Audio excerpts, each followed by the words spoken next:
Today on Doomed!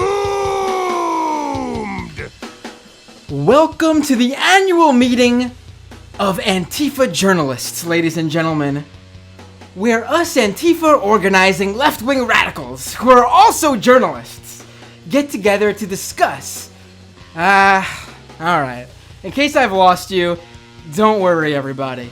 Today on Doomed with Matt Binder, we have Jared Holt, investigative reporter at Right Wing Watch and host of the Shitpost podcast, to help make sense of that whole intro I just did. Let me pull Jared up right now and we'll get started on today's show. Jared, how are you doing today, my friend? Hey, I'm doing well. I'm glad we can have our secretive Antifa journalist meeting in secret. Just the two of us. Right, it's just the two of us on this very special edition of Doomed, where we just happen to be live streaming this secret meeting. Oh, well, fuck that. I'm out. I'll see you later. So if you, ladies and gentlemen, Doomed listeners, people tuning in for the first time, Shitpost podcast listeners who wanted to check out Jared on this show, someone who is just on social media right now, YouTube, Twitter, Facebook, Twitch, that's where we're all live right now, on a Sunday night at the end of your 4th of July weekend, you might be wondering, okay, what's this whole Antifa secret journalist meeting that Matt and Jared are talking about? Well, that's the topic of today's show. That's why Jared is joining us. Because Jared Holt has wrote this great piece. Where have you written this piece again, Jared, so you could drop that link yourself? Columbia Journalism Review. All right, so there I'll have a link up on the site where you guys can check it out. And it should also already be on the Patreon page where this information of the live stream is all there already. But so you wrote this piece basically, and you looked into. I guess we should start at the beginning. Maybe I should rewind a little bit. So, what is this Antifa journalist list? What is this thing that we're joking about right now? So, Interscene, May 15th. This Twitter thread appears. It's this 18-part Twitter thread, and it shows what it says is a network graph depicting a verified on Twitter journalist following or being followed by accounts that, purport to be anti-fascist in nature. And from there, it sort of expands on it and alleges that these different verified journalists have what it says are close connections to Antifa. And that thread goes viral. I think there's a lot of chum in the water for people on the right who want to allege that journalists are somehow more favorable towards anti-fascist organizing than they are. I guess I don't know what the anti-fascist would be, but so that goes sort of semi-viral. It gets picked up in places like PJ Media, Breitbart, RT, and then the guy who makes this Twitter thread winds up with a byline on Quillette where he puts this out, and Quillette is treated as a reputable source among other right-wing media, so from there it just sort of keeps spreading. And as it spreads, it goes from Quillette to Stormfront, the neo-Nazi forum board, and then from there hits a few other steps along the way and winds up in the hands of this Gab user who is a hardcore pro Adam Waffen division type siege poster who's talking about the need for violence and terrorism and stuff.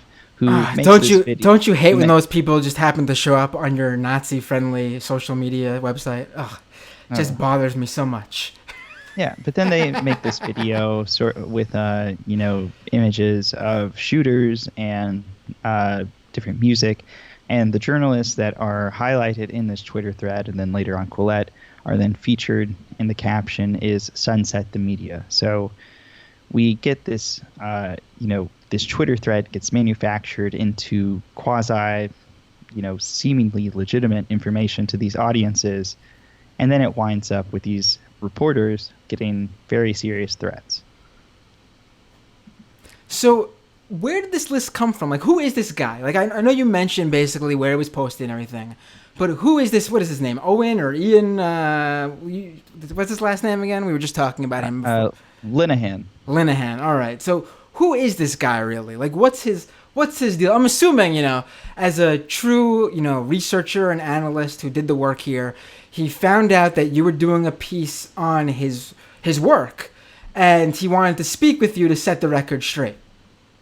He insisted that I email him after multiple requests to just get on the phone. I thought it would be easier if I had follow-up questions and that sort of thing to just have a conversation. 30-minute conversation goes a lot further than, 8 to 10 questions in an email. But he didn't do that.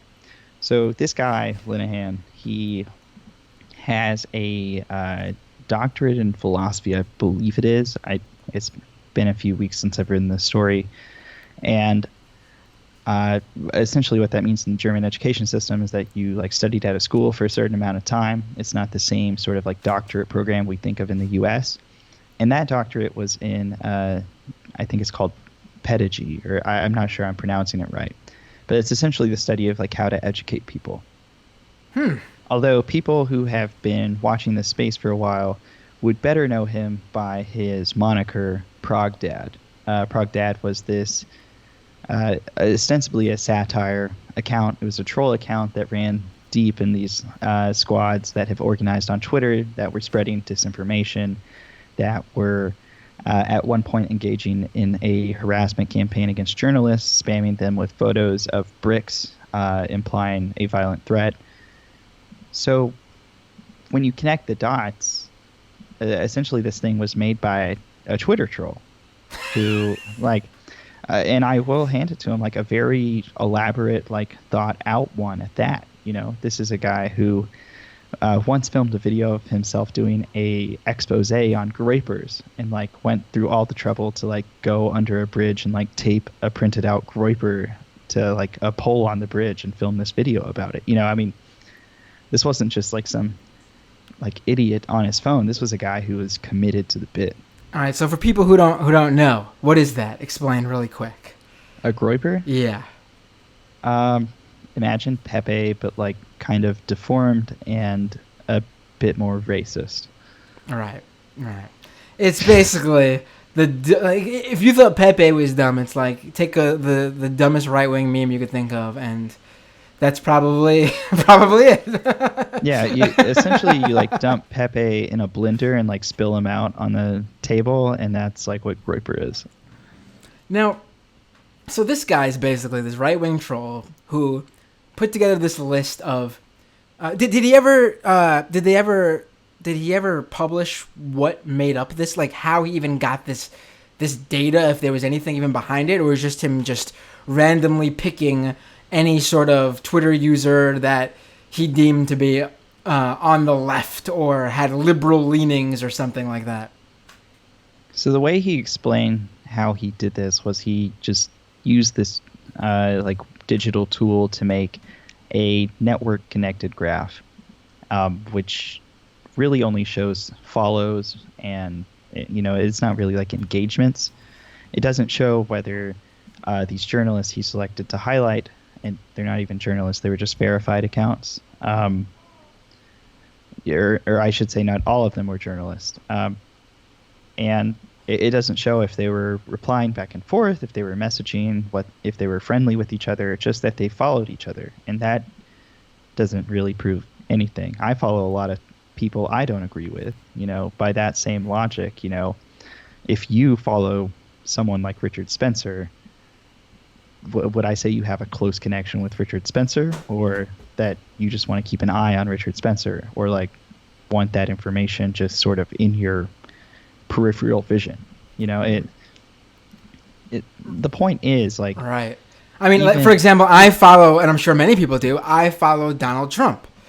And, while I obviously voted for him, I'm not the craziest Donald Trump supporter. No, I just follow him because it's fun to follow Donald Trump. I don't support him. There's a lot of people, like you mentioned, that everyone I'm sure follows, that you just follow just to see. For example, how many people who follow Kanye actually like Kanye's music? I'm going to guess not the majority. Yeah, and how many have a close connection with Kanye? probably like 10. Right. Right. I mean, essentially, It's that Kim that's Kardashian. It's no, but right. No, I know exactly what you're saying. It's ridiculous to honestly infer anything based on who's following who on Twitter, other than hey, this person's following this person on Twitter. right. And like that was paired with this critique of various journalists for giving people who self-identify as anti-fascist quotes in their stories and that sort of thing. But like, I feel like that's two criticisms. You know, it's you can make the criticism that like you think a journalist is not being harsh enough on a certain subject. That's one thing. It's your opinion. You're welcome to it.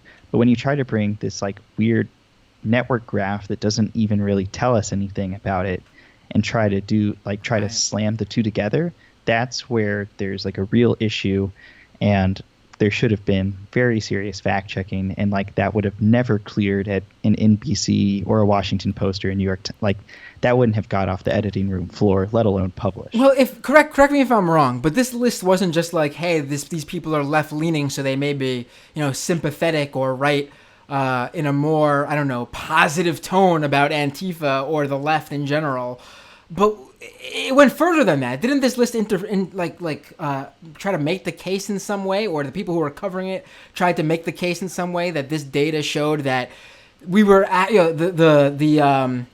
the left-wing journalists were actually working in tandem somehow with Antifa? That was sort of the implication that was put forward, if not explicitly in the piece by the people who were promoting it, absolutely.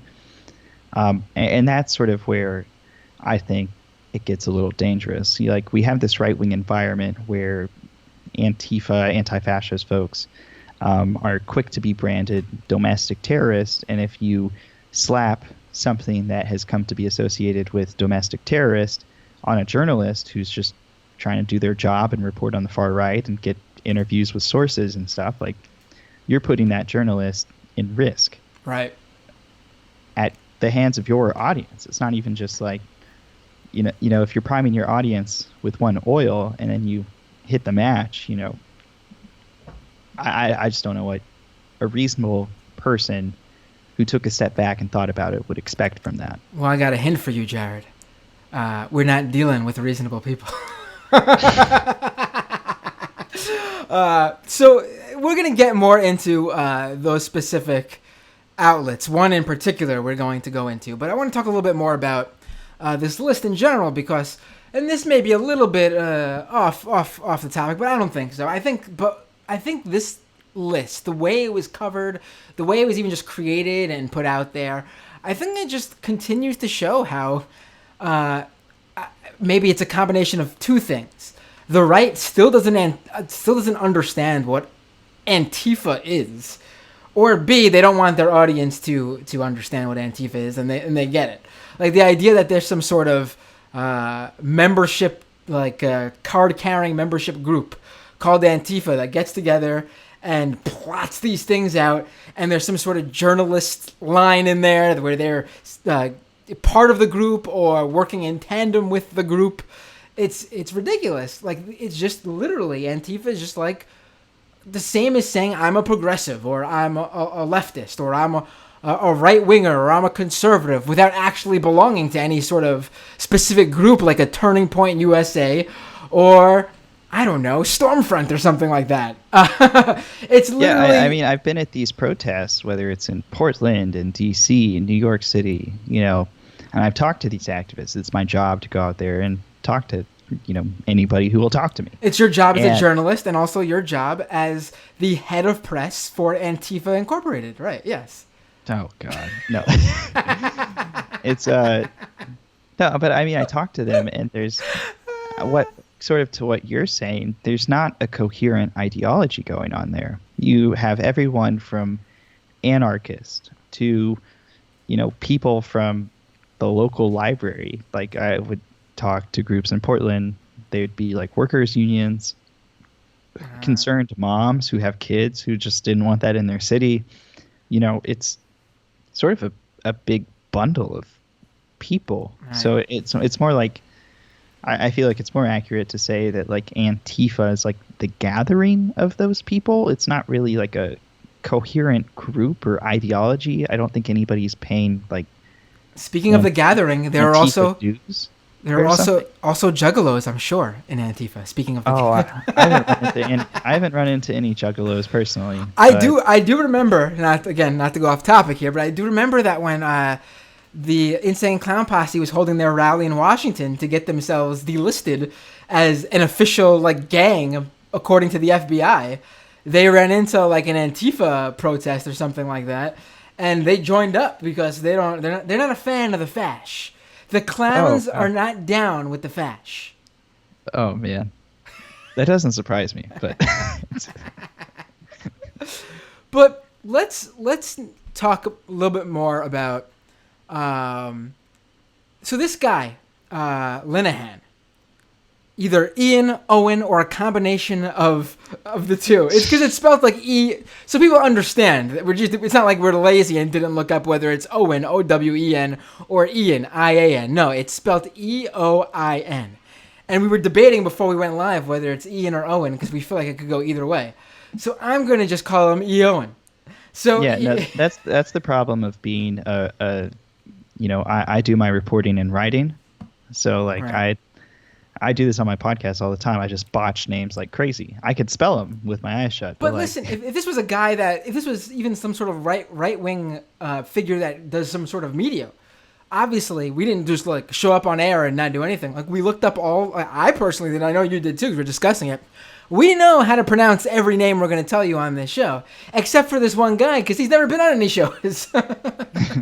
He's just a dude who's presenting himself as something he's not and put together this random list of names that he's showcasing as some sort of Antifa journalist connection and right-wing organization. It's literally frothing at the mouth waiting to publish this list, I'm sure. I'm sure this dropped in their mailbox and they were literally like, they couldn't hit post quicker in WordPress, I'm sure. Oh, yeah. I mean, it fits the narrative, so I'm sure it glided through. But, it came out later. All these right-wing outlets tried to, like, out-report me on this story after my Columbia journalism review piece came out. And it was kind of a telling episode where it was like, as this guy went to sympathetic press like the Daily Caller, I think PJ Media at one point, some weird Canadian site called the Post Millennial, which I had never heard of until I got Google News alerts from them. Let me tell you this, man. It's the weirdest thing. The Post Millennial is starting to show up everywhere, the same as that website, even more so than that website, Culture with 3 T's. Oh, yeah, yeah. And you know who I saw tweeted out? And I don't know if you really know who this is, but this audience knows who this is. Freaking Jamie Kilstein, formerly of Citizen Radio, who got outed for, I was friendly with Jamie. I would consider him a friend back in the day.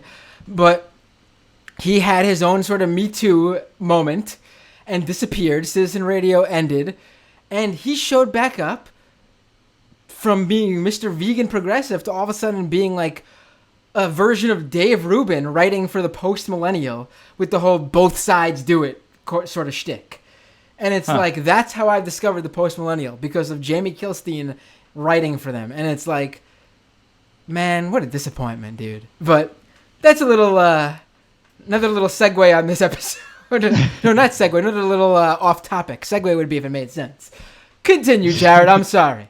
It's the 4th of July weekend, everyone. I hope you have your red cups like I do. Hope it's just soda in mine, so I know I might be acting like there's more than just soda in mine. But continue, Jared. I'm sorry for interrupting there with that unnecessary left field remark. It's okay. This happens every time we talk, whether you're on mine or I'm on yours. It does. I do that a lot on every show, and I apologize every time when I should just stop and just realize, no, that's just this show. We're gonna do it, folks. That's how it goes. All right, so we'll pause, rewind a minute and a half. So all these stories, he went to these outlets. They started running these very sympathetic stories to this guy, touting all these credentials that he didn't really have. But as more unfolded, and I found out a lot of this during my original reporting, because I mean, it's Columbia Journalism Review. They're not going to let me publish anything unless I report it down to the ground and back up again. Right, and also to make sure that you have everything correct with the heads of Antifa, because I'm sure Columbia Journalism Review is also in cahoots. But continue, Jeff. Of course, no. It's and I kind of got the impression that this guy had maybe, he reached out to these various places and had at least had informal discussions, slightly more formal discussions with another institute for places that do research about extremism, and had some conversations, had, moderated a panel at one point. But these aren't qualifications to be an expert voice. You don't, apply for a job to gain skills and gain experience being so that you can become an expert voice, and then when you don't get the job, become the expert voice anyway, if that makes sense. Right. If I've been tracking right-wing media and far-right media for years now, and if I had originally applied to this job and I didn't get the job, I wouldn't have be in that expert. Wait, this feels like very common sense, but I'm trying to explain it anyway. So you're not. Oh boy, I have to tell you something about my whole career, Jared. If I apply to NASA, I will probably not in 4 years go to the moon, if that makes sense. Oh. So this guy, he's been repeatedly dishonest and has been really misrepresenting this case that he really does have some credentials to speak on this topic. But at the end of the day, as more gets reported out, he's exactly who I said he was. He's this, troll who made a network graph, or, a friend made a network graph, and that's it. He's very clearly ideologically driven. He was very opaque with the data set, the methodology, the way it was selected. The study that he said it's submitted, it's under review. It's not peer reviewed. No, kind of academic would normally put out work like this online before it's peer reviewed, because if it's wrong, if it gets rejected in peer review or something, your credibility gets shot. So it's, at the end of the day, I'm still feeling pretty good about this story, despite the fact that the wagon circled against me. Right. Well, I think in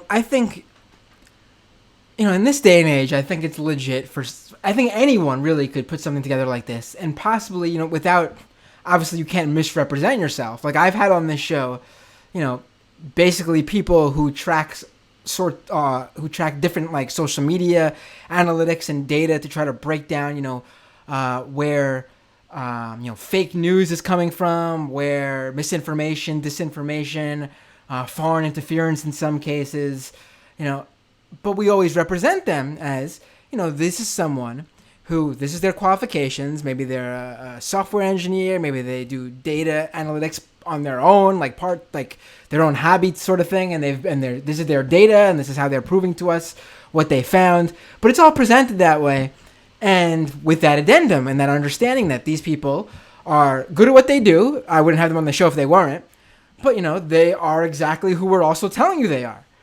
Right.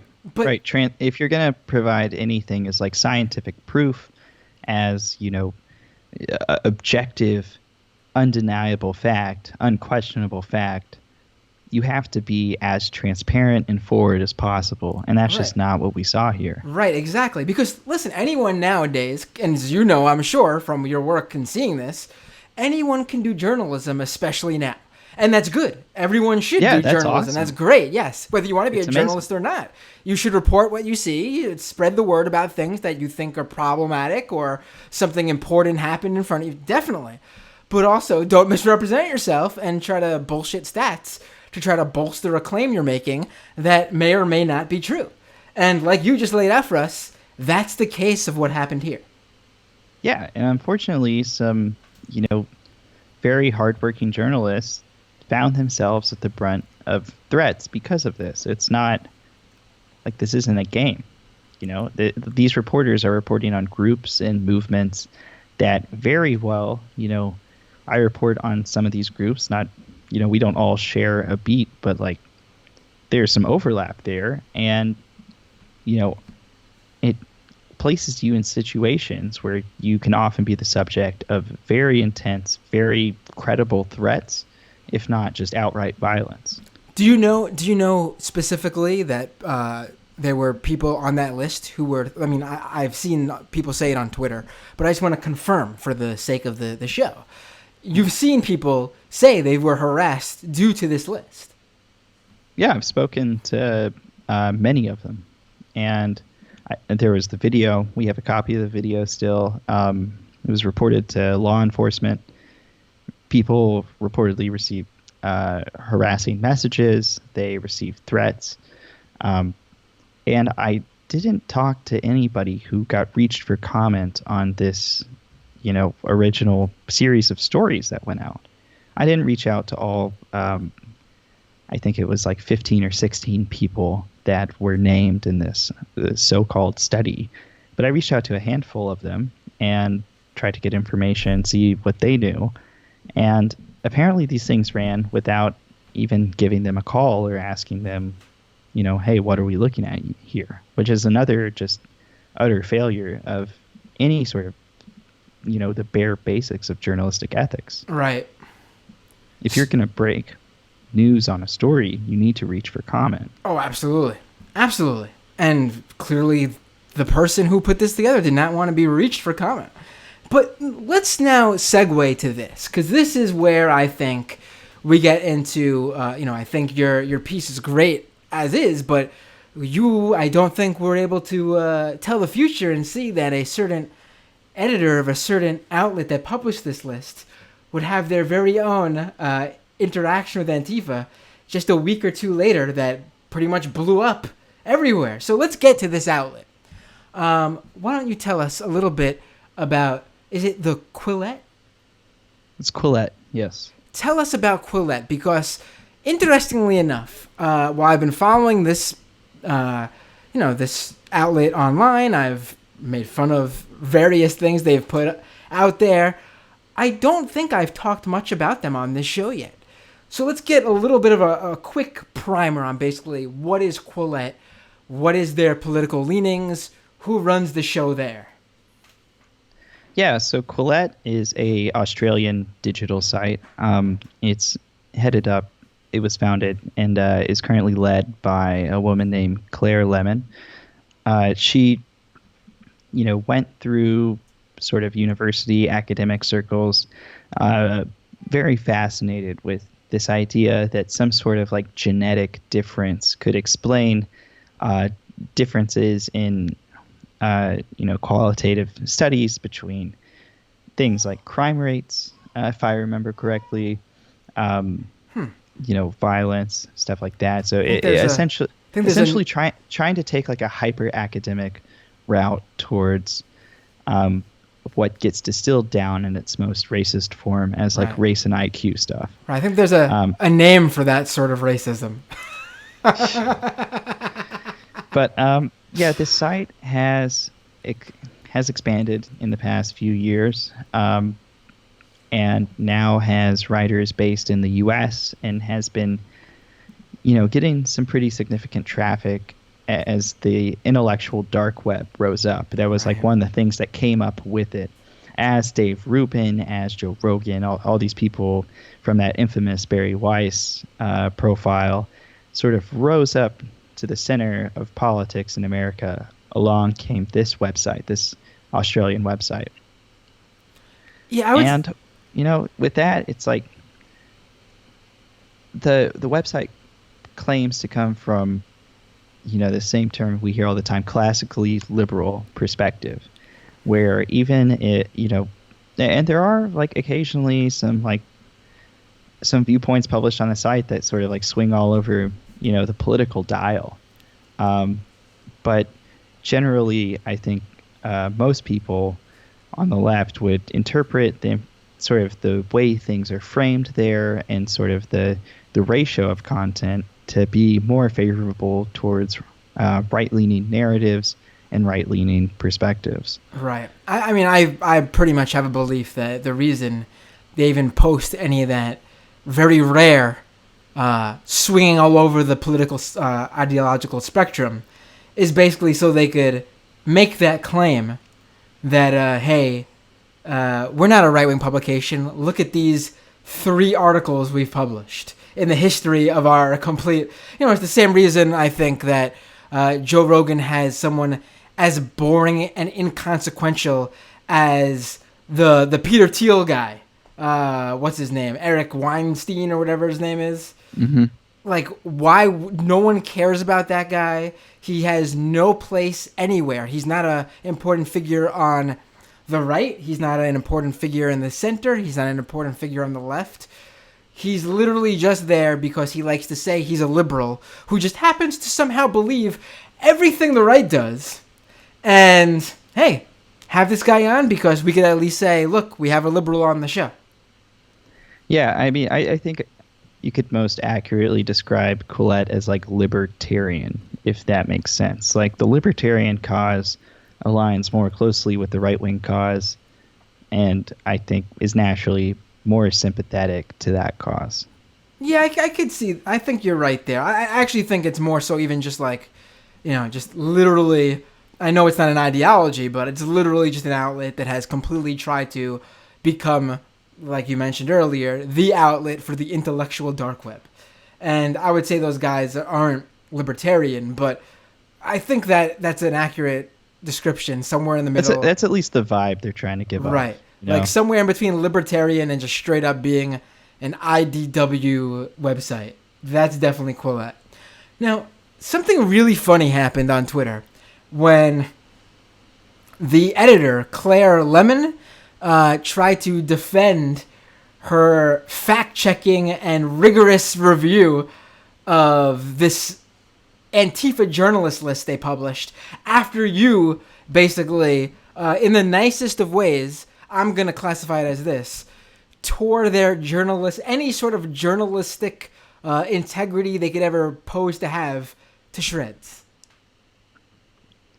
Well, appreciate that. Yeah, no, it's something like I can be a jerk online, but I am 100% ushy gushy sweetie on the inside. And if I'm reaching you for professional reasons, I will be nice to you.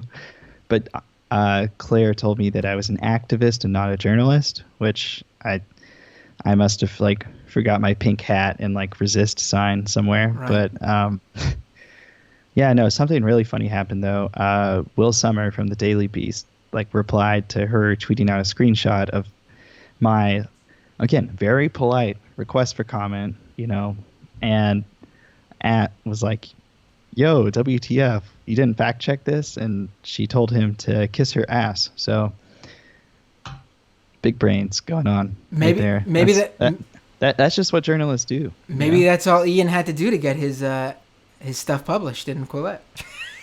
Well, now we're just getting into speculation. I'm sorry. That was I just received a text from some of the corporate board of Antifa, and they wanted me to say that, so I had to just drop in that line. But so let's now talk about this event that happened last week, where an editor in Quillette, who arguably, in my opinion, has sort of become the de facto, even before this thing pushed him to the spotlight. This guy, Andy No, has basically, in my view, from what I've seen, become sort of like the de facto face of Quillette. And last weekend, he went to an Antifa march rally. It was a counter-protest to a far-right rally that was going on in Portland. And something happened. Something we are not quite sure what happened exactly yet. We may never even know. Because the video footage out there starts at the moment where Andy and someone marching with Antifa come to blows. Well, we assume that's the moment it starts. There might have been things that preceded it. There may Well, have that's when been the things that video came starts. after. That's when the video Yeah. starts. Right. Yes. Right. Just in case no one no, I didn't say that. The video starts right there, where someone hits Andy, just out of the blue, seemingly, and this video just starts there. Oddly enough, no other person with cameras or video recording in that area, which you can see plenty of, gets into any sort of problem with anyone there. Just Andy, who just, I don't know, just happens to be this guy who writes for Quillette and is an editor there. Yeah, no, I mean, that went viral. It's been the cycle of what was probably a solid like 3 or 4 days of like a piece of the news cycle. So this was pretty much everywhere. Now, do you have any sort of feeling on, in terms of Andy and Quillette and sort of what their history was in going to these events? Like, is this something they regularly covered? And, you know, what was, because, you know, Antifa, these Antifa counter protests, you know, back in like 2017 when there was all these Patriot Prayer type of marches happening in on the West Coast especially, and Antifa was showing a counter protest. That stuff was covered a lot. But I would say in the past like year or so, the right's events have sort of dwindled, especially in light of what happened in Charlottesville, meaning that Antifa have had less counter protests to organize, meaning there were not so much coverage on any of these sort of smaller events happening. So, you know, does Quillette normally cover these Antifa events? So from what I understand, Andy lives somewhere in the Pacific Northwest, and Portland has been having these Patriot Prayer rallies for a couple years now. Oftentimes you get members of very extreme groups with extreme ideologies showing up, and you get a whole lot of people that show up just sort of wanting to provoke some sort of response that in their mind justifies violence. Something that's been happening in the background that doesn't get reported out as much is a series of like anti-gay beatings from these people, very malicious attempts at like graffiti, property destruction, that sort of thing outside of a protest. Andy has been, since he's, I guess, ostensibly in the area, covering these events from a perspective and seemingly with the goal of sort of further antagonizing people, which as a journalist, like I cover this stuff all the time. Nobody, has taken swipes at me. I've got like bumped around and bruised up a little bit, but not like I've never been like punched before. But I think like part of that is like my job is not to it's to like be a passive observer, not to antagonize people or throw loaded questions in people's faces. But that seems to be what he was doing. Over the years, he would like go to like DSA sign-up sheets and start like filming people's names and email addresses. Allegedly, he would be filming people yelling about like police codes they were violating and stuff. So, the Antifa side, if it is a side, was not. I guess they weren't fans, is the way I'll put it. Right. I mean, I wouldn't be a fan of someone shoving a camera in my face when I don't want to be recorded either. Now, I think a lot of people on the right try to use this sort of event because they portray Andy as some sort of innocent bystander, just shooting a public space and not getting in anyone's face, bothering anyone, and this was just unprovoked. But like you mentioned, and like I've seen from journalists who were on the ground there, they've said how, he was out there, it seemed, to bother people. It seemed, allegedly. At the very least, I've seen reports that, yes, he did, in fact, like you mentioned, get in people's face and try to get their identities on camera. And again, if you're just a journalist, you go and you report what you're seeing. You don't get involved. You don't shove your hand or your camera in someone's face in an attempt to get to get a full view of their face that's covered. If their bandana falls off their face, that's one thing. But if you're trying to, get into someone's face specifically to ID them somehow, that's not what journalists do. Yeah, and I mean, people are going to be hostile. And, I will make the caveat here that, if somebody sticks a camera in your face, I don't think that punching them is an appropriate response. I do think it's unfortunate that he got, hit around a little bit. I just want to say right there that anyone on the right listening to this or watching this right now, that right there should be your proof that Jared Holt is definitely not an Antifa journalist. I mean, whatever that even means, man. I mean, I don't like fascism. Is that a crime? Jared is not in cahoots with Antifa. He has seemingly pulled a Joe Biden and denounced their behavior. No, but listen. This is what I think. They're really trying to portray both sides as bad, wherever you are on the right. Like, obviously, if you're a Patriot Prayer person on the ground there, you know what you're doing in your battles with Antifa. But we've covered that on the show many times.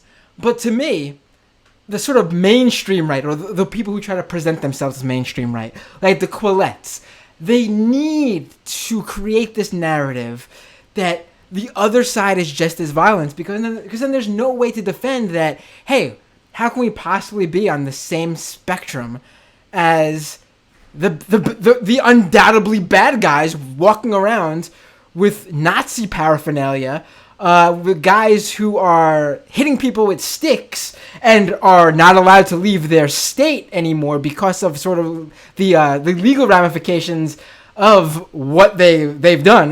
Bay Stickman, for example.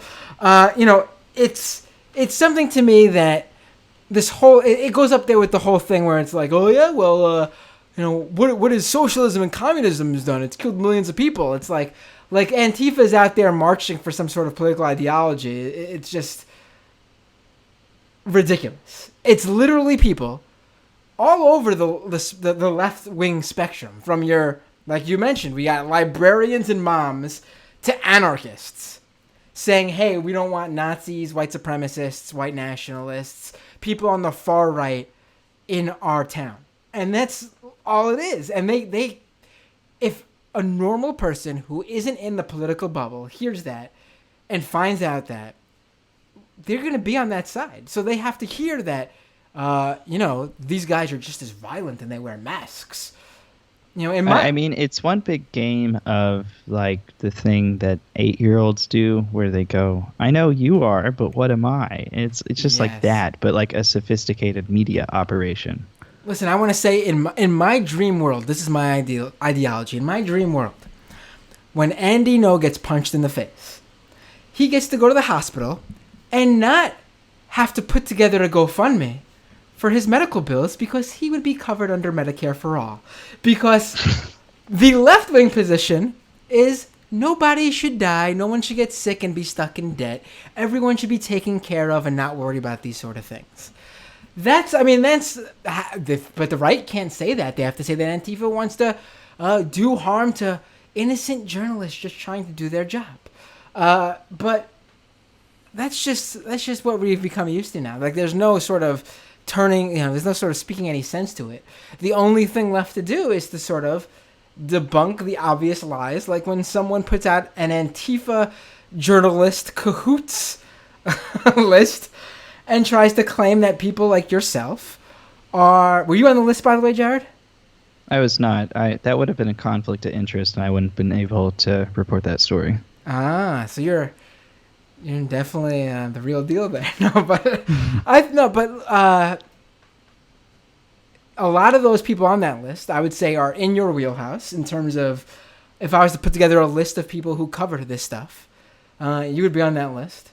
In fact, if I were you, I'd be a little bit upset I wasn't on that list. But I mean, that was my first thought. Was like, how did I miss this? Like, I definitely follow these accounts. I follow everybody that like is involved in my reporting because I don't want something to happen over here that like I miss that influences this thing over here that I see and like not understand what the connection is. Right. But Right. whatever. The last thing I want to say on the Andy No thing though is that I feel like the people in the media space that were really hyping this up and promoting this and spinning it overplayed their hands with the cement milkshakes thing. Like, Right. We didn't even get there's to this that. guy. Right. Yes. Right. Go ahead, There's please. this guy I follow. His name's Josh Russell. Bless his heart. He was like building some concrete steps outside his house, and the day after, and like took the liberty of trying to make a cement milkshake like in his backyard to show that like no, it's obviously cement. If you mix anything with cement, it looks like cement. Right. And really just overplayed the hand there. And I feel like those moments where the hand is overplayed can almost tell you like as much about the situation as in a broader context of like, oh, if these parts of this story have panned out and were just misrepresentations or non-credible, are there other aspects of this story that we should ask questions about as well? Oh, absolutely. Yeah, I mean, first of all, the reason milkshakes are being thrown at the right now is obviously because when you purchase a milkshake and you're headed to throw it at a fascist or a fascist sympathizer, you take a few sips on the way to hydrate yourself. You can't do that with a cement milkshake. Yeah, it's a scorcher out there, folks. You gotta. You can't do that, so you don't get to kill the two birds with one stone. No, but the idea that the cement milkshake thing was being passed around, I don't even understand how. It's just one of those things that the right is so good at doing. They come up with this on social media. You'll see it all the time.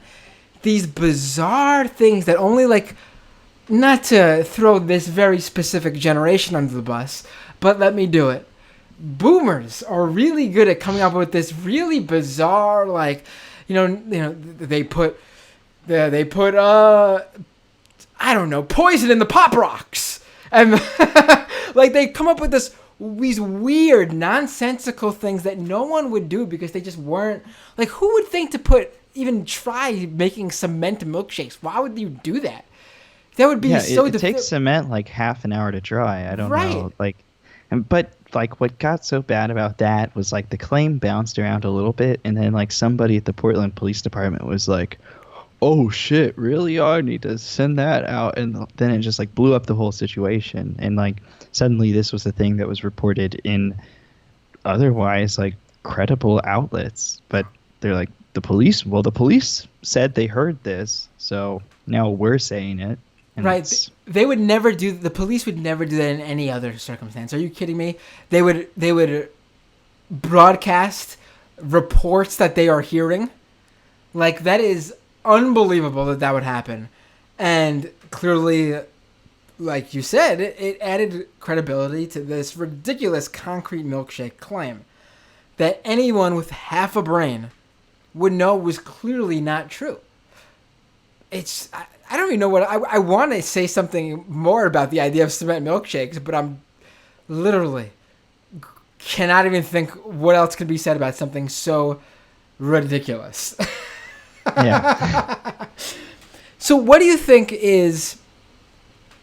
So Andy, by the way, has what is he? He made something like $180,000 on his GoFundMe or something like that. I think more than that. I think he might have hit 200,000. Right. I mean.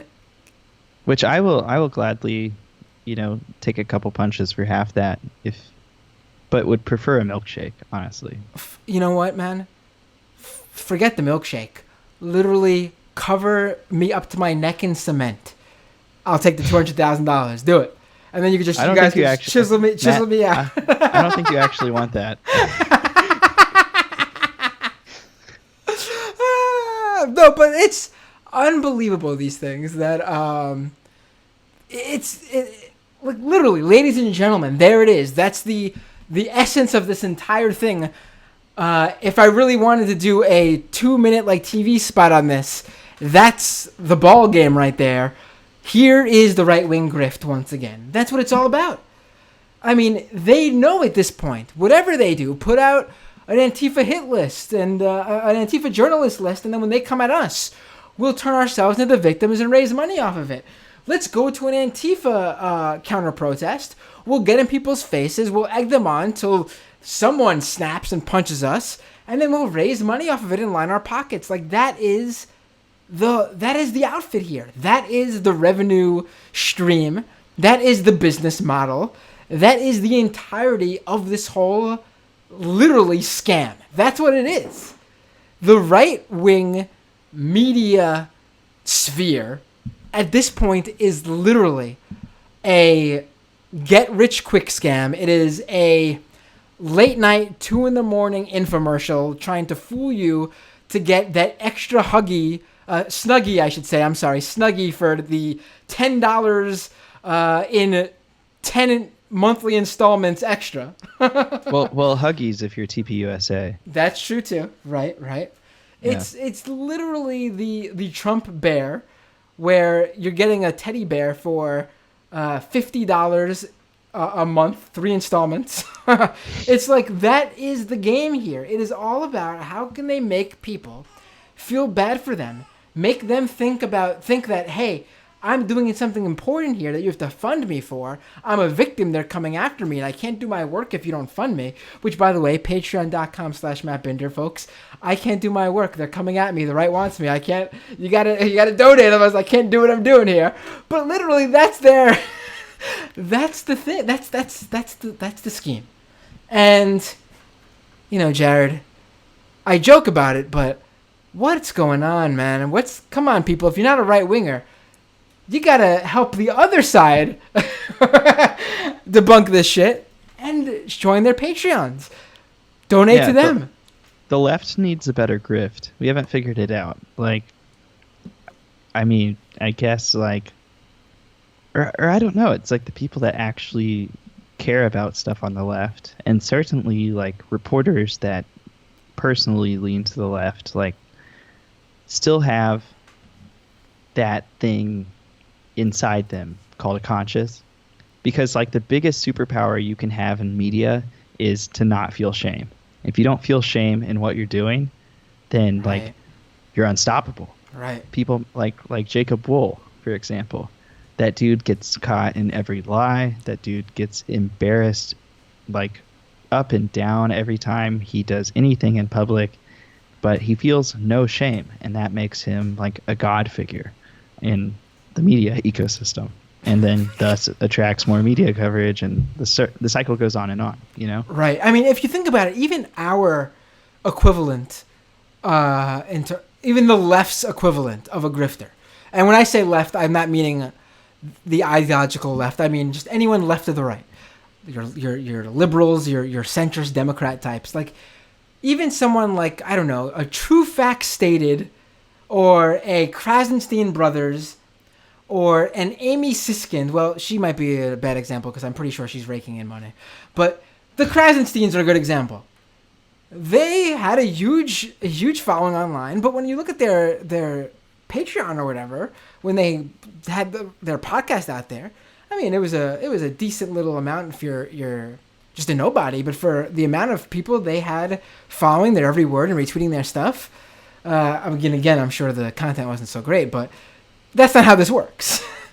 Doesn't matter. Yeah. The quality of the content doesn't matter. But having a big social media following doesn't mean you get people out in events. It doesn't mean you convince people to help financially support what you're doing. Right. The broader left hasn't figured out what that missing link is between the two. Listen, if there's anyone who could tell you, well, I'm going somewhere else with this. If there's anyone who can tell you that social media follower numbers don't equal cash money, it's Jared and myself, I can tell you. Oh, hell yeah. That's what I'm talking about right there. That's truth. But what were you going to say about... Oh, right. That's another thing. You're absolutely right that another problem is we need to start running, I guess, really hyper-focused advertising on boomers on Facebook to sort of, because clearly, they've got the money. They're the last generation that'll probably have the money. And clearly their money is funding this stuff, on the right at least.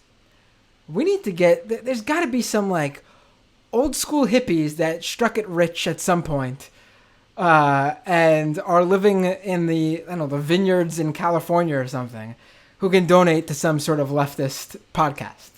Yeah, no, we need a boomer revolution. We're gonna infiltrate QAnon, sign them all up for DSA, and get them. If they're not that far, at least get them like tweeting those Nancy Pelosi clap things. What was right, it? Like that. Oh my God! Oh, that's a whole nother podcast, man. That's a whole nother podcast. But wait, hold on one second. I'm getting a. Sorry, folks. I'm getting a message from my Antifa producer that it's time to wrap up the show with. No, Jared, it was great talking with you. Thank you for running down this Antifa journalist list, because it was, first of all, your story was incredible by itself, and then I feel like the Quillette angle that happened after they tried to defend this stuff was just the cherry on top. I thought it was the cherry on top, but no, just literally another week later, the cherry on top was Andy No showing up at a Antifa event and basically proving in a sense that it's not that Antifa is in cahoots with journalists to try to promote Antifa. It's literally proof right there that it's the opposite. That someone, to me, in my opinion, it doesn't have to be directly like some sort of, dark money foundation is funding Quillette, where I'm sure there is some sort of dark money going there in some sort of fashion. But we're seeing that, without a doubt, Andy sees that they get money from regular right-wingers like the people who subscribe to our Patreons, and they go, hey, how can we up that, how can we raise some more funds? Let's go bother Antifa and look for trouble. Whether they knew what they were going to get into, the extent of it, who knows, but they definitely were looking for some sort of event to bolster their anti-Antifa cred. And I think what the difference is instead of going out and finding the conflict and reporting on it, there's like a role of trying to create the conflict, which I think is what sets like whatever is going on there with like otherwise legitimate news gathering operations. Right. One's legitimate journalism. The other is literally, why don't you give a call to Keemstar over on Drama Alert, and that'll probably get you more views than whatever silliness you're doing on the right at these Antifa counter protests. Jared Holt of Right Wing Watch, investigative reporter now. Yeah, I like that title. Beautiful title. At Right Wing Watch. And also host of the Shitpost podcast. That's SH !T!Post. Do you want to name drop a URL where people can listen to the podcast? Yeah, we're at Substack. It's shtpost.substack.com. You can pay to subscribe on a monthly or annual basis, and we do a newsletter with the podcast too. Gotta get me in on that. I keep saying we. It's me. I do it. I do that too, man. It's like it's impossible not to when you're talking about a show, because you have to also give credit to my producer, from Antifa over there, and my right. I got the entire production crew with the lighting, the camera guy on my left. They're all here. there. They're just out of frame. Just out of frame. Yes, exactly. Yeah. That's what I mean when I say we. Jared, it's always a pleasure. By the way, welcome to the 4-time appearance club on Doom. Hey, who do I share company with? Do you remember? I think you're there with David Bixenspan. Nice. I'm pretty sure Kelly Weil. And I want to say one or two other people, but I can't think of them right now. But it's definitely a small So we're on like almost show 70, I think, over here. 65, 66. And I don't do many doubles. In fact, it's like literally people who've showed up like once or twice, and then people who've showed up like 4 times. There's no 3-timers anymore. You were the one. All right. Well, I'll be back next week to reclaim the throne. You can put the rest of them on notice if you want.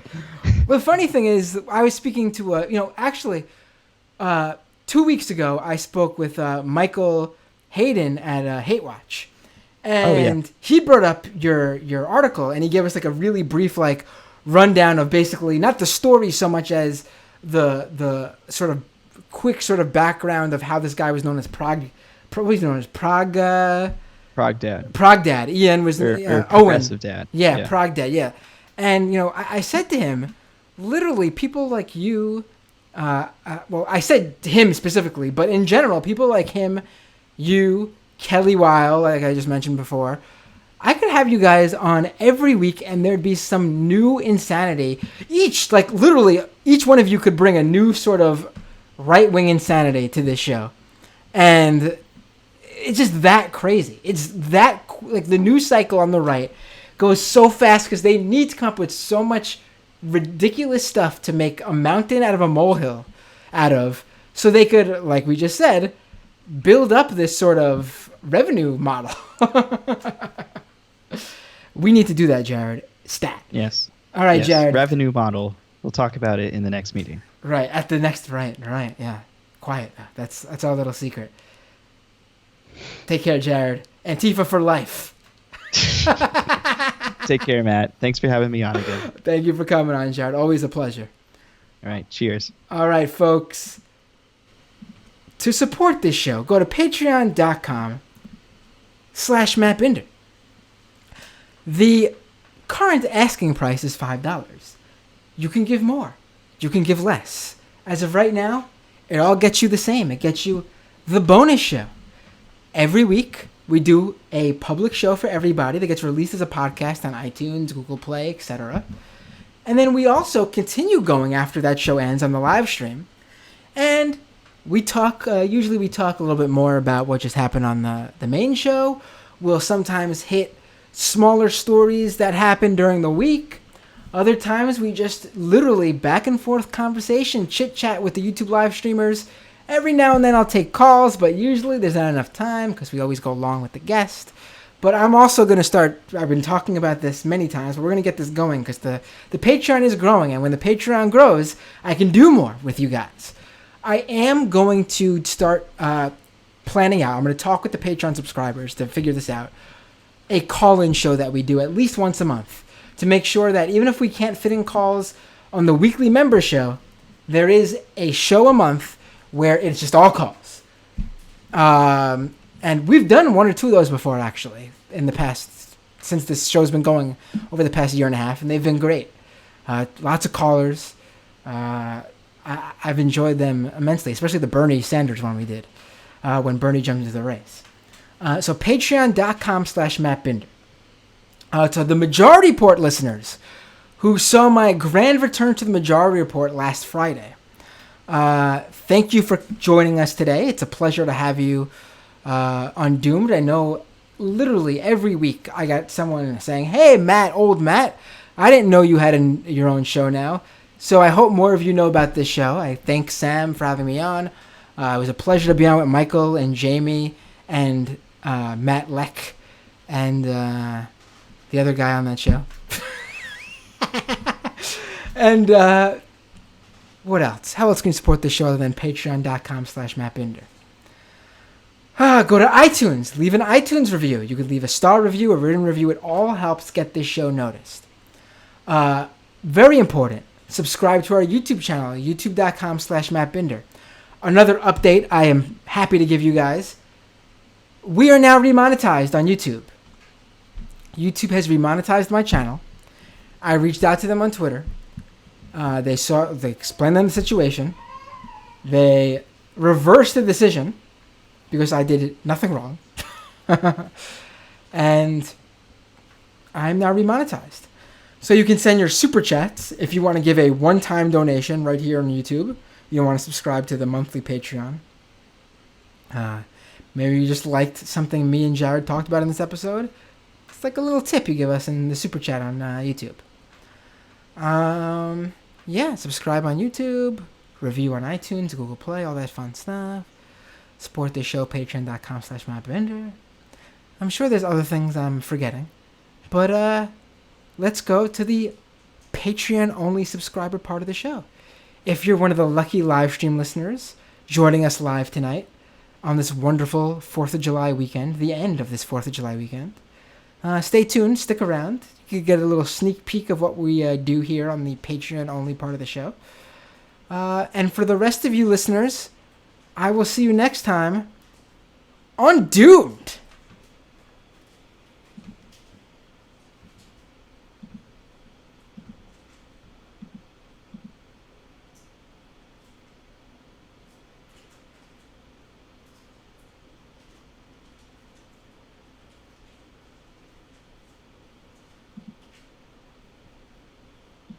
All right. We are back, ladies and gentlemen. Thank you for joining us today on the second half of the show. A little bit of a personal note today. To longtime listeners of this show, you guys have heard I share my personal life here on this show. We get intimate here. And you guys know my pet woes of the past year with my pets, and sad to report that our fish Seymour, some point today, sadly passed away. I'm actually very distraught. He was just a little itty bitty betta fish. Apparently, he also was a girl. That we just found that out.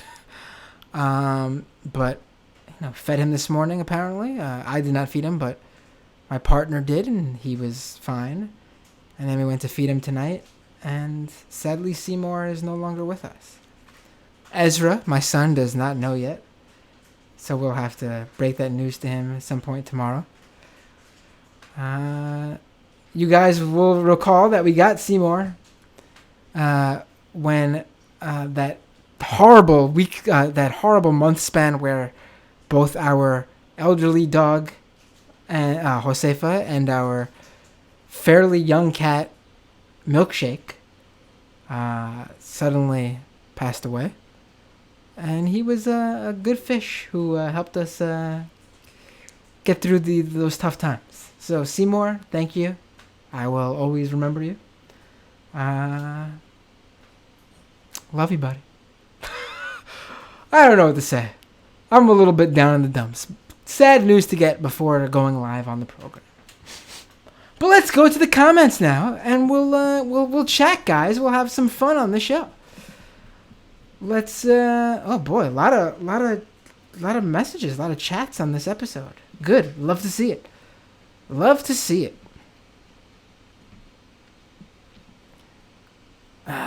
So everyone, how was your 4th of July weekend? While I pull up the restream chat so we can hear everybody. Because remember, this show is broadcast simultaneously on YouTube, Facebook, Twitch, and Periscope/Twitter. And I am able to pull all the comments in from all these different places. So I love using this program because I get to see, for example, Squeak Me Nuts over on Periscope. Oh, you know what I forgot to do on the first half of the show? I forgot to shout out the Patreon subscribers. So let me do that because I'm going to edit that in. Because I'm not going to forget you guys. This show is not possible without the people who subscribe on Patreon. And those people are Abigail T, Adam Q, Alan B, Andrew H, Benji, there's the bun, what? What are you, Benji? Hold on, I'm trying to pull up his full name here. What? Oh, come on. Alright, well, I can't, I think it's the bun warmer, or something like that. But thank you, Benji. Bobby M, Brooke H, Champagne Kami, G, Christine H, Colin R, Dakota R, Dan, and then also Dan M, Dank Uger, Dave K, David HZ, Dragon Slayer, Floaties, Fraz K, Francis Z, FTW All Day, Greg D, Ian Curtis J, Jameson Test, Janelle A, Jasmine H, Jeff K, Jonathan B, Joseph R, Katie S, Kyle, Lisa D, Max W, User Me, Melissa M, Michael J, Michael M, Mr. Danks, Nicole A, Namde Net, Omid M, Romina O, Ryan Left His Best, Scott R, Steven S, Struggle Session, TM, Tamney G, Thaddeus A, Tina M, Tom G, Tom M, Will P, Wutopian, and Zarin.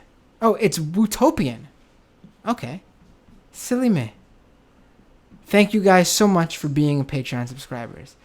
Literally cannot do the show without you. And now let's jump back to the comments.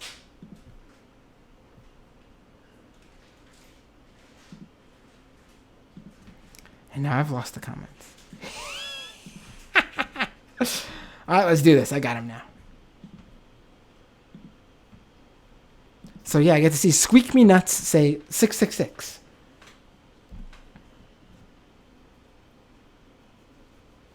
All right. So Grim was bringing up Disrupt J20. Oh, what's this? Ryan T. Excuse me, Matt, but I am a politically commissioned officer in the Antifa Super Soldiers and don't appreciate you erasing me. I'm sorry, Ryan. I'm sorry.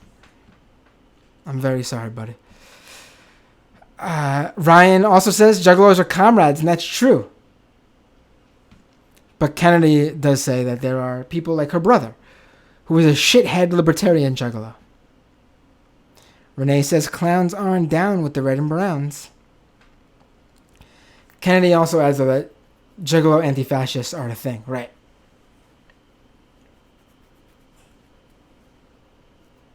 Brett says that he is looking at a petition for Trump to label Antifa a terrorist organization.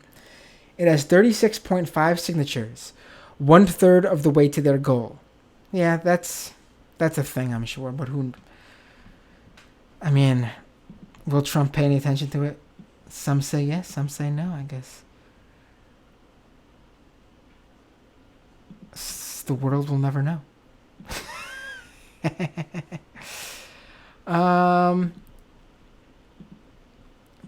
Let's see. Brett says boomers are increasingly becoming problematic. Oh, absolutely.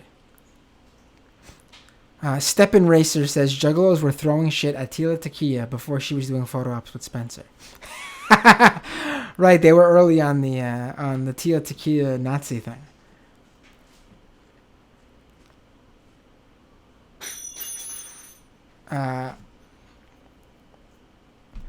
Polititrolls on Periscope asks if I was drinking scotch and soda. No. This is just plain old Coca-Cola. I thought I'd bust out the red cup. July 4th weekend here.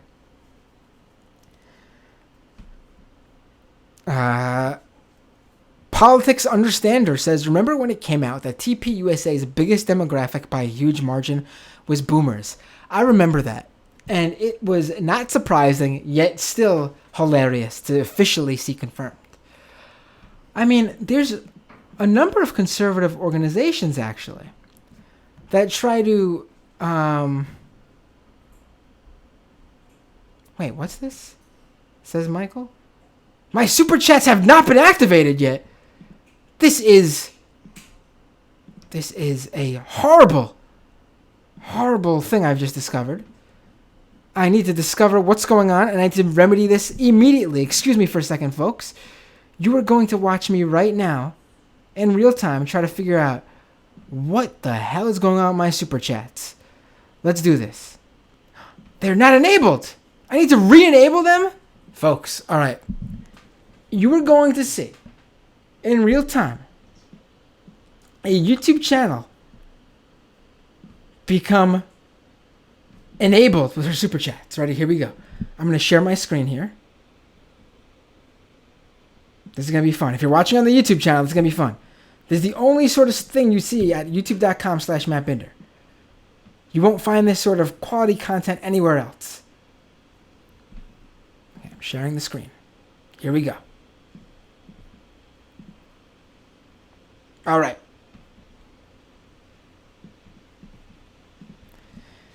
You can see that I am monetization enabled right there.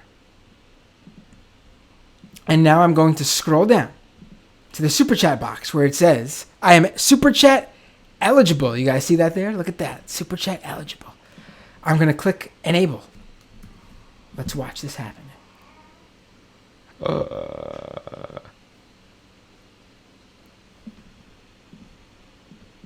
Here we go. Bum, bum, bum. You might need to refresh the feed here. But there you go. Start sending me them super chat cash money if you would like. That sucks that they do that. When you get demonetized, you have to re-enable your super chats.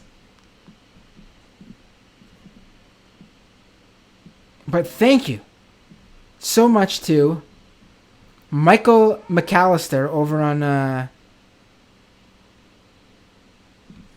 Twitter for giving me the heads up.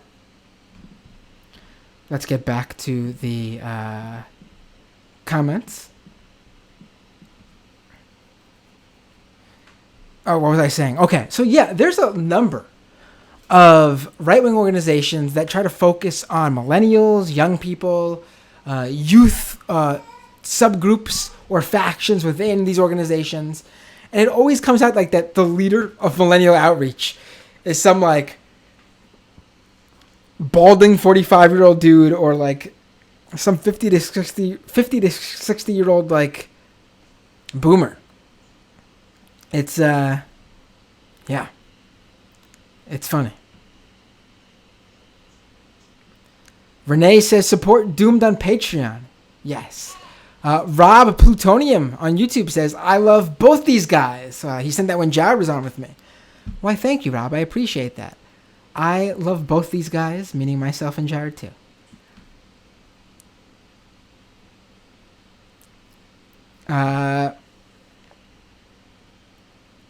Politics Understander says Jared has an awesome job, to be honest. He gets to laugh at QAnon all day and write articles about it a few times a week. Jared does like intense work though too. Like it is legit. Like I can tell you from experience looking into this stuff for, you know, myself writing, but mostly I've looked into this for, you know, this podcast when I was on the Majority Report. And while I make sure that it's legit, writing this stuff, I can tell you as someone who writes, is a lot more intense than just reporting it on air. Because it's a lot easier to get this stuff across just through conversation.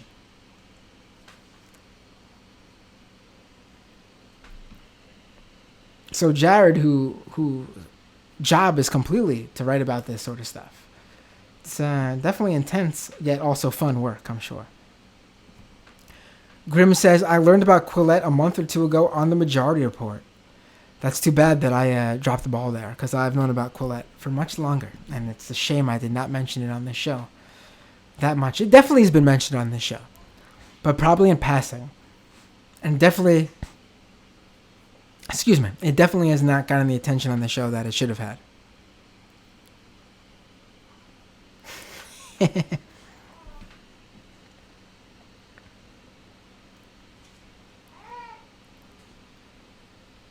Grimlock mentions eugenics when... Yeah, right. That was the very racist word I mentioned earlier in the program in terms of what Quillette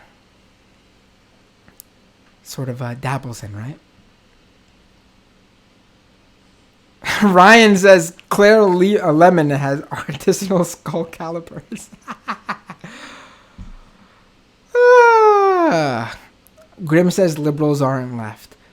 What I meant by that, Grim, is that the mainstream basically looks at it like this. You're either on the right or you're on the left. So for discussing that particular point when I was making, that's where I said that. But yes. Liberals are not left. Right. Correcting me. Ugh, correcting me. How dare you? No, it's all. Thank you, Grim. The next comment here. MC over on Periscope says, I'm hoping the Antifa shit stains come to South Florida. Well, MC, there are Antifa in Florida. I know it might be crazy because Florida in general seems like it's possibly the only state moving further to the right. There's probably Antifa everywhere. You probably have some Antifa in your neighborhood in terms of people who are not down with the anti-fascists. Grim says, Andy neo-Nazi. Kennedy says, oof, Periscope doomed watchers are bad, LOL. It's a fun thing to see a different audience get this show, right? I like it. I want them here.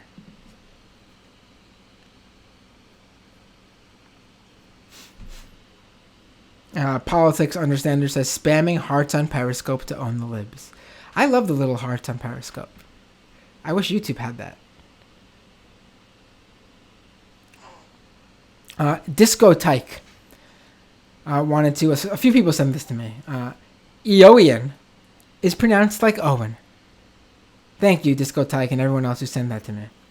I'm just going to continue calling him Eoin, because I think that's funny. Grim says, punching Nazis is always appropriate. Renee says, the Fash are only well-mannered to European Nordic old people. Russian Nufi says, you guys are lame on Periscope. Helio display on Periscope says false equivalence.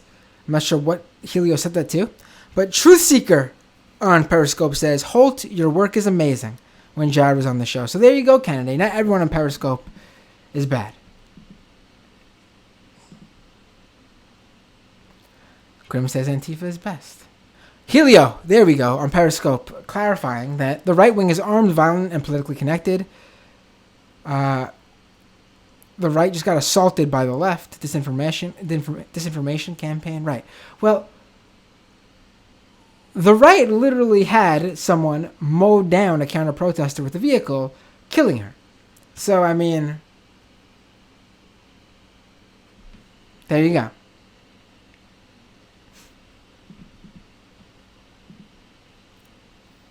Grim says, my grandpa killed Nazis with bayonets and grenades in World War II, so we don't need guns.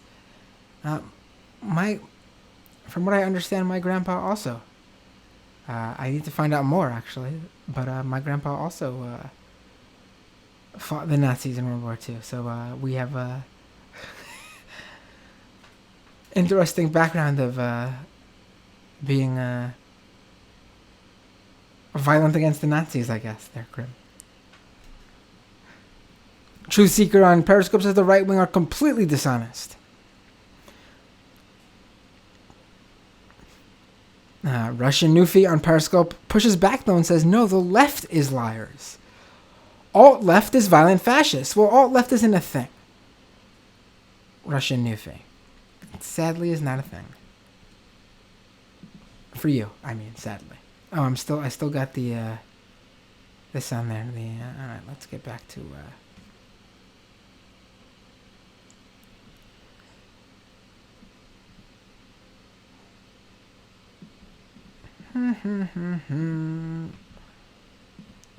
So I'm a little bit out of it right now because the comments are coming in a little bit slow. So here we go. All right. Not the rate of comments. I mean, the comments are coming in fast, and this thing I'm looking at can't keep up with them. So it's sort of it was laggy, but I think I got it going now.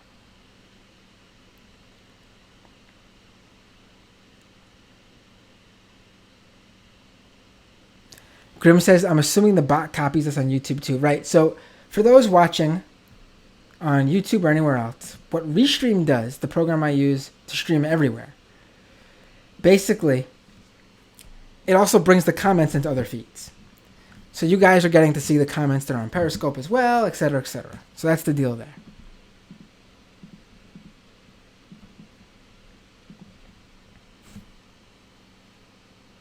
Truth Seeker points out, which is why the all-left has no body count. Exactly, right. Hardcore Heel on Periscope. If Jared was assaulted by neo-Nazi fascists, how much would you care? Well, I'll tell you this. I would care very much because Jared would be doing actual journalistic work. He wouldn't be in there getting in the neo-Nazis' face. He wouldn't be in there involving himself to sort of get a rise out of them. He would be viewing, as a journalist does, to report on what's going on. Things that are going on, period, without his interference or him egging anyone on. That's why I would care. And that's why people would care. Heart is all I have on Periscope says, punching Nazis is objectively good, actually. Well, yeah. Renee says, wet cement is just sludge. Grim says, Antifa is just and true. Brian says, it's also funny. Renee says, milkshakes and smoothies look more like semen. And Brian says, it's also funny as hell. Trump's Russian on Periscope says, we need to imprison Trump. He makes these racists think they're important. Renee would like to say that himself and my father, Alan Papa Binder, are the accepted boomers. They're the good ones. I'll agree with that. My dad's one of the good ones in terms of boomers. Francis Zek says, really, I think people mean like a boomer mindset, not really an age bracket. Right. I mean, some people got a little mad at me when I said, F off boomers, fuck off boomers on my appearance on the Majority Report. Well, A, what I was doing was I was referencing a meme. And B, I don't actually hate all boomers. But here's the deal. It is undeniably true that the generation known as boomers, not every boomer, but the people who are of the boomer generation the people who did do this, I should say, are of the boomer generation, are the people who got us in this mess. And when I say this mess, I mean climate. I mean the economy. I mean, where real estate is. The fact that people born after boomers will probably never own property, will probably never have a true decent wage. Obviously, there are millennials and Gen Xers and Generation Yers who do own property, and they're the exceptions in terms of the overwhelming majority of these generations. So yes, it is somewhat of a boomer mindset that we are mocking, but also it's sort of, I don't know what to, off the top of my head, it's sort of like, don't all lives matter it, That's what it is. Obviously, we don't hate all boomers, but the people we do hate just happen to be boomers. There you go, okay? Not all boomers are shitty, but if you're shitty, you're most likely a boomer.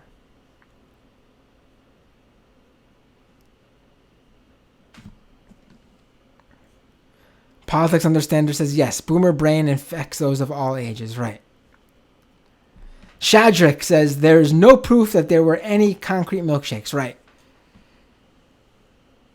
Grim says, Andy raised more money than the Charlottesville GoFundMe. That's how much of a Nazi country America is.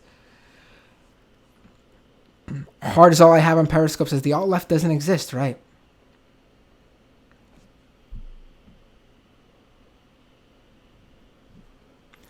Grim says the concrete milkshake meme came from a bucket that has a warning sticker not to let a child get in it or it would drown. Russian Nufi says, so you guys agree with assaulting journalists if you don't like them? Well, no one said that. Russian also says the far left is brainwashed sheep. Grim says, Andy isn't a journalist, Andy is Adam Waffen. Renee says, agitprop journalism. Well, not even I would say.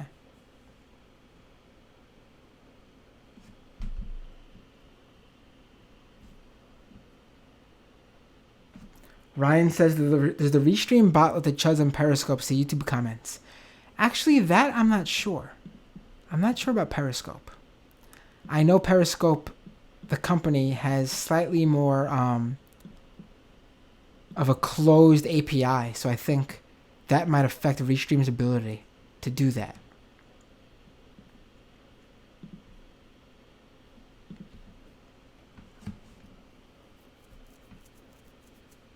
Deckard says, Krasenstein's the only left grifters I'm aware of. And listen, I gotta say, the Krasensteins overall were pretty harmless.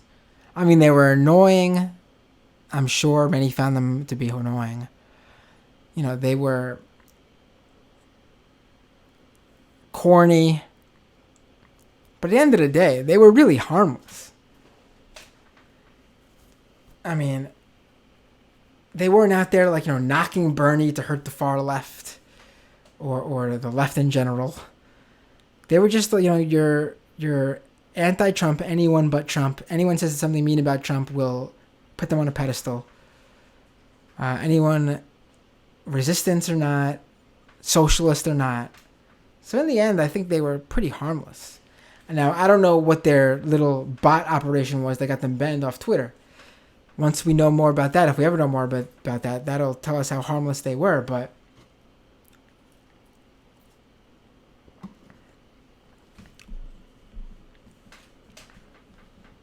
Politics Understander says, Periscope doesn't even show all the comments. It showed me like 1/3 of what Restream bot is. But then Periscope sucks, so it's expected. There's from Cernovich and those guys doing Periscopes. Baked Alaska did a lot of Periscopes too. I'm having some trouble here with this headphone. It's not. All right, I think I gotta get new headphones. Yeah, so there's definitely a Periscope right-wing contingent.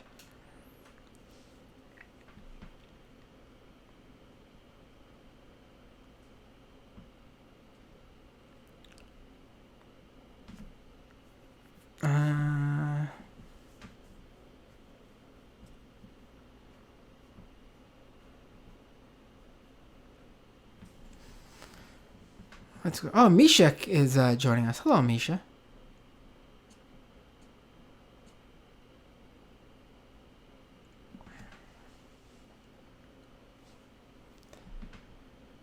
Good to see people hit back on the Periscope right-wingers in the live stream chat. I'm not going to get through it all because it's a little bit, insidery over here with what's going on in the chat overall. So let's keep that in the chat. If you guys want to check it out, you can see the replay in the chat. Will come up with all this stuff.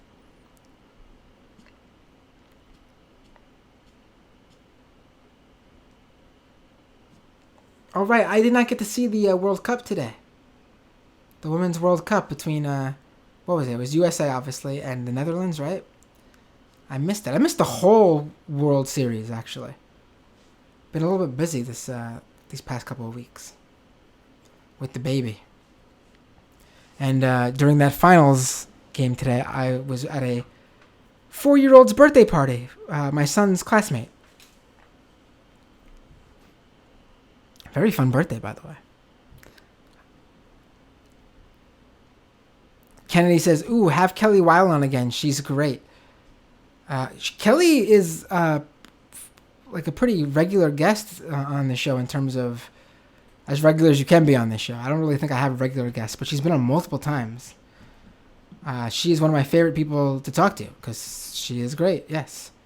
And you know what? I have to get her on soon. Right, there's a lot to talk with her about.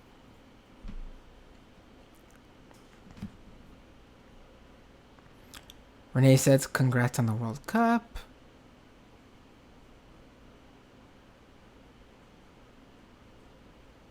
Politics Understander says, meanwhile, the men are playing like shit.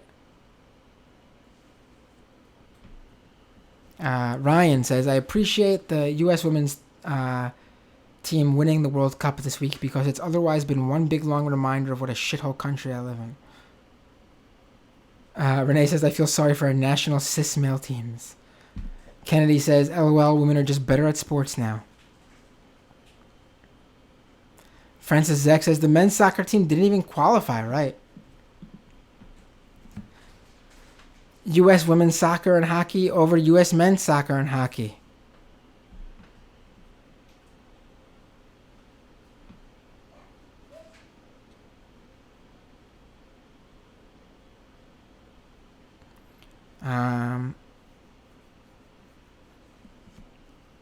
Oh, right. Politics Understander.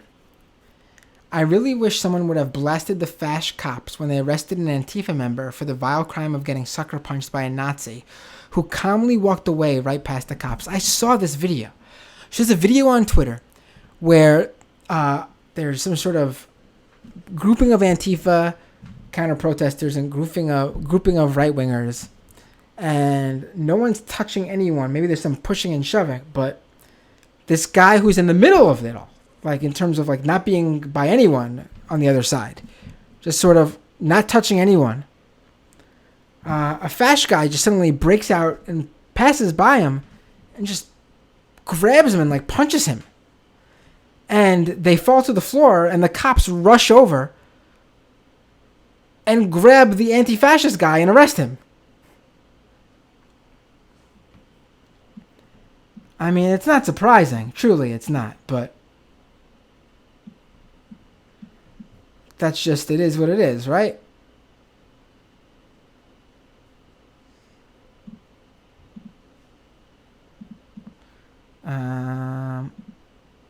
Let's see. Francis X says, Matt got remonetized.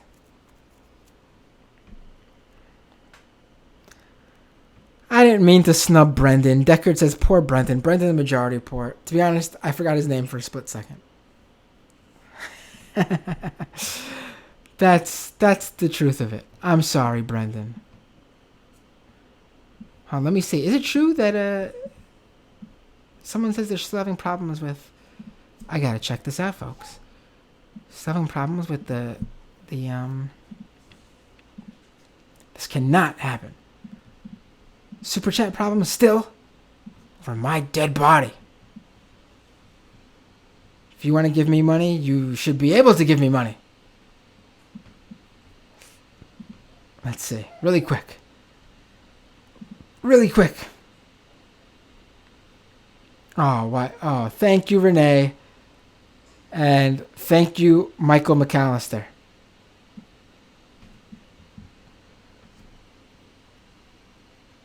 I appreciate it.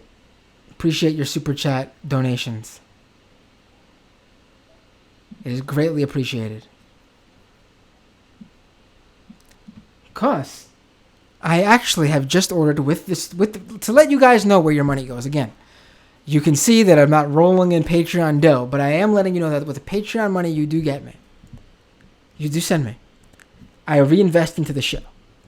As you know, I got this this lighting system here. It's a ring light. This green screen. Early on, this microphone. Someone bought me on Amazon the pop filter. I have ordered 2 new things with the Patreon money. That's on the way. One is another new pop filter to test out a different one because I've heard some complaints still about the popping. This is a good pop filter, but I want to try out a different kind.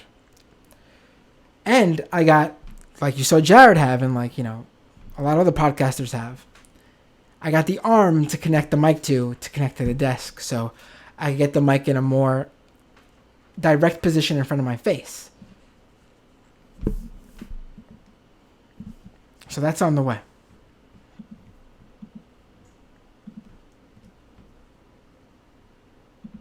So again, can't happen without you guys. Ryan Tennant on my remonetization. Hell yeah, get that money, Matt. Total vindication. No collusion.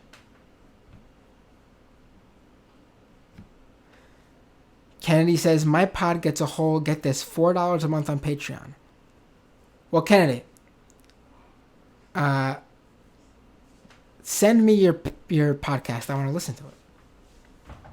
Because if you're talking about good stuff, you should come on as a guest. And while I don't have, you know, that majority part audience, I have a slightly bigger audience than it seems you do with your Patreon. I'm not patting myself on the shoulder here. You guys know I make fun of myself all the time. But I'm saying that because I will promote your podcast. And you can come on and talk as a guest. Politics Understander says, man, I wish Marianne Williamson wasn't batshit. She makes some good points sometimes.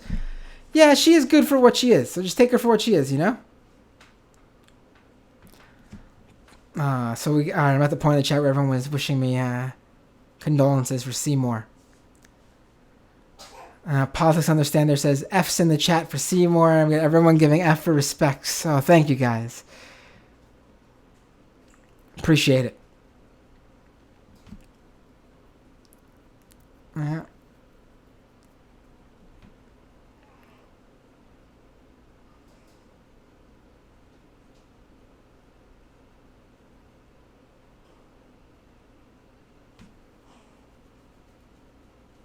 Wait, you did mention your podcast, Kennedy? What's the name of your podcast?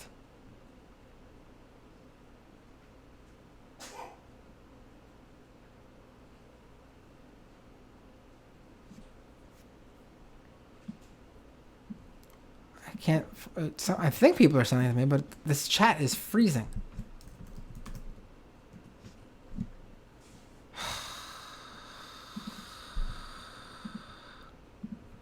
One second. Let me refresh it.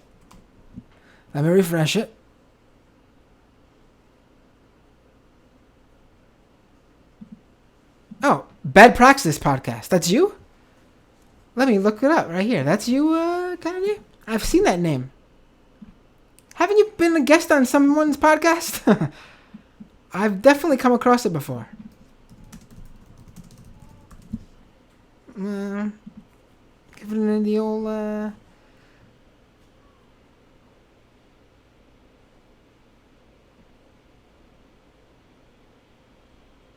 Listen. This is what we're going to do. You are going to send me a DM or send me a message on Discord or wherever you'd like to contact me. Or my email, wherever. And we're going to set this up. I don't know if you want to invite the rest of the hosts, your co-hosts on your podcast. We will do an episode with you guys. I will do an episode with you guys. Easy. No problems. No question about it. Let's do it. We gotta all listen. The left needs to really up their game when it comes to working together to promote each other's shit. We don't do it enough. The right, I feel like they do it like just organically, like it just happens, because they're all in the grift together. We need to get better at it. So the first things first. You're going to contact me, and we're going to set this up. Like an actual, not a call in, not a random. We're going to do an actual show where you guys are the guests. 1, 2, 3. There's 3 of you, right? How many of you want to jump on? We'll do it. I can have 3 on at the same time, and all of you can be in separate places. We could do a 4-way split screen on Skype.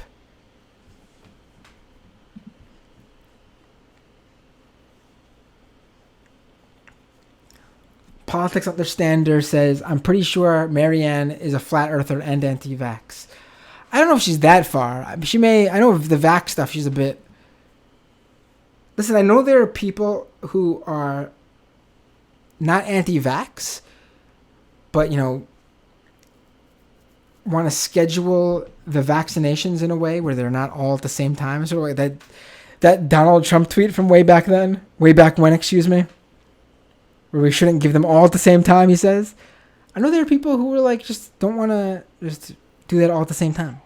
I don't consider that anti-vax, as long as they're getting their kids vaccinated within the time period the doctor wants them to. And I know the doctors usually are fine with that, as long as they come in, the next week, and whenever the time period they need to get that vaccination is. Should be one of those. Is she really a full-blown anti-vaxxer? I didn't hear that. Politics Understander says, I'm going to send Matt $1 super chat because I'm broke. I was going to send Matt $1 super chat because I'm broke and I can't be bothered to reach my wallet. Listen, I always say, Politics Understander, first of all, thank you for being in the chat and interacting and being part of the program. A lot of content going back and forth between you and me right now because of you being in this chat. If you cannot afford to give so, if you can, it's late now, isn't it? If you cannot afford to give money, please do not do so. You can actually help this show out in other ways. You can just tell people about this show. If you cannot afford to give money, you can tell other people, and they can possibly listen, become fans, and then they can become Patreons. It literally, just the point is to get the show out, the name out there.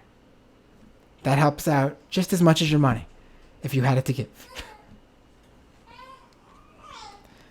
Grim confirmed that Super Chat is active and that there's no problems. Theo is joining us in the chat. Hey, Theo.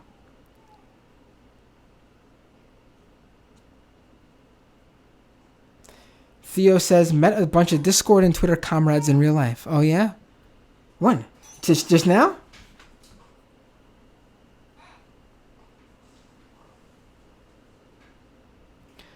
Turkey Lover on Periscope says, I heard about Quillette when they criticized Rave Dubin. Oh, did they? That's one of their rare IDW critiques, just to make them seem like they're somehow down the middle.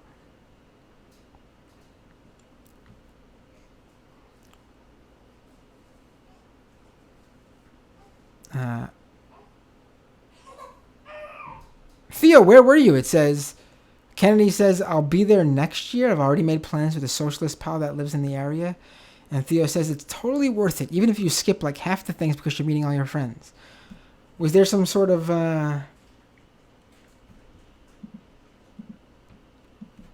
event? What did I miss? What did I miss?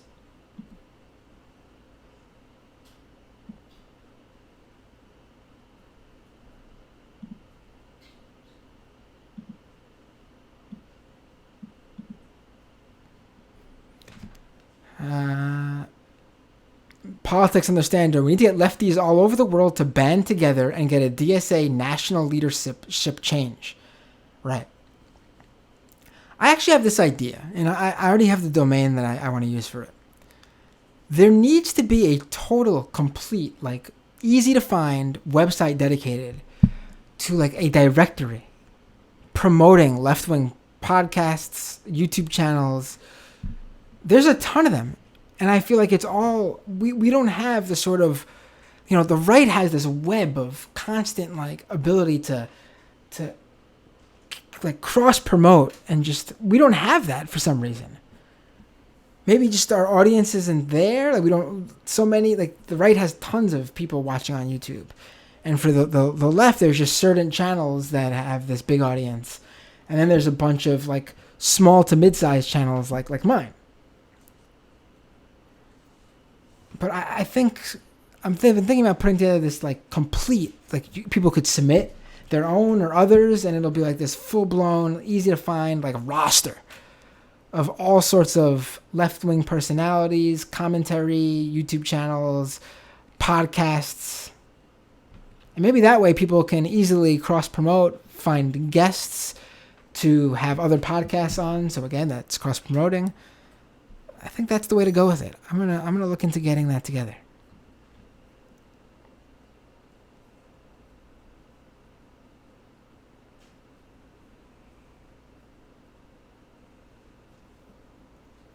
Grim says, alt-left came from a Trump Twitter troll to smear Bernie bros, and it was picked up by Joy Ann Reid and Joan Walsh from Salon, who appear on CNN.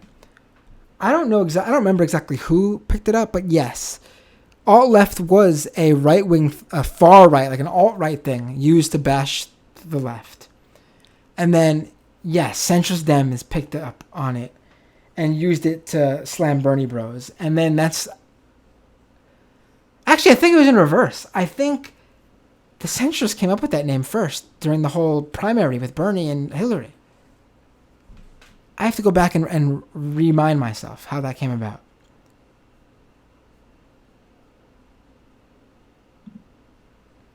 Well, we got a bunch more super chats here. I'm going to read those right now, ASAP.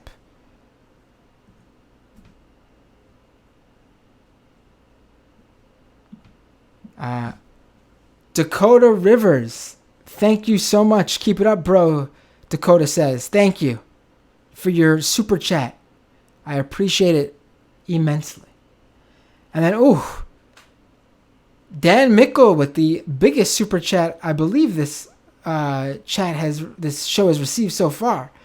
Signed up on Patreon as well, Dan. Wow, thank you, buddy. Hopefully this helps you get a haircut. Oof.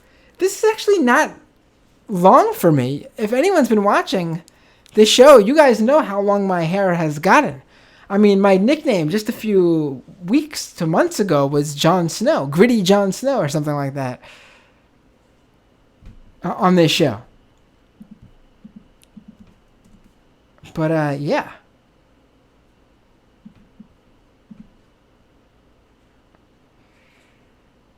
But thank you. And I'll put the money aside for a haircut.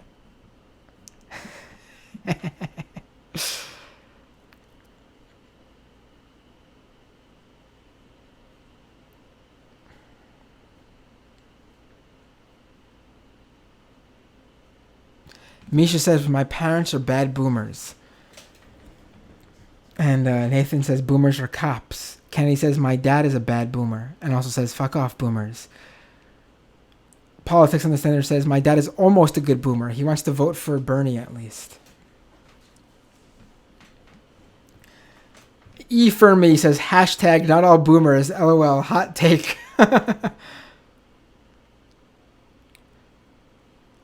Politics on the Standard says, my mom is entirely disinterested in politics, though I've tried to get her involved.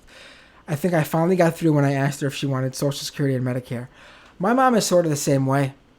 Not very interested. She tries to pay attention, to have conversation with me.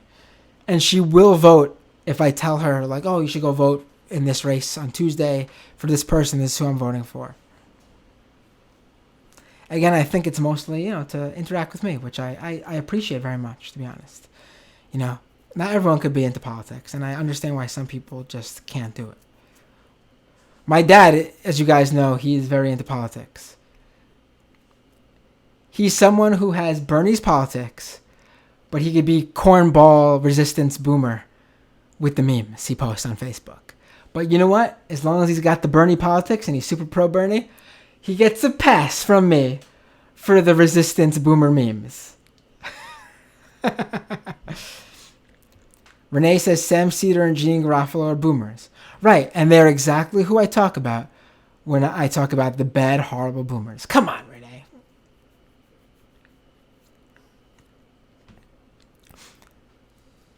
Kennedy, does your dad thinks that... Kenny says that... Kennedy's dad apparently thinks God makes the earth spit out oil for American Christians to make money. Well, your father would be correct. Kennedy. Lord Irinian says, is boomer code for old white people? Sort of, yeah. Misha says Sam is Gen X. Is he? He is, right? Yes, Sam is Gen X. You're right. Cedar is Zoomer, says Nathan. Belfort Gavin on Periscope. Actions speak louder than words. Antifa is a group of cowardly mobs. Okay, Belfort Gavin. Good show that your name is named after, though, by the way. I enjoy it.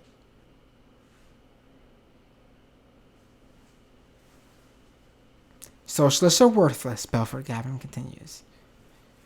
Ali says Proud Boys are angry fascist mobs.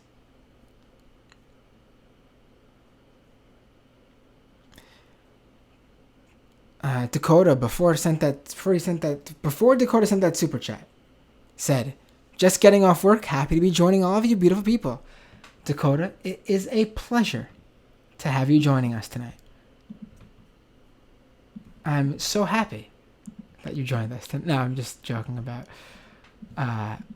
saying that the only reason I want you here is for your super chat money. There are many of other reasons as well.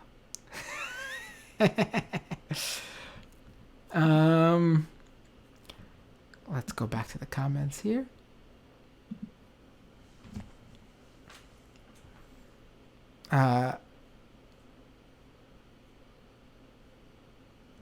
Misha says, my grandpa was in World War II as well, Grim.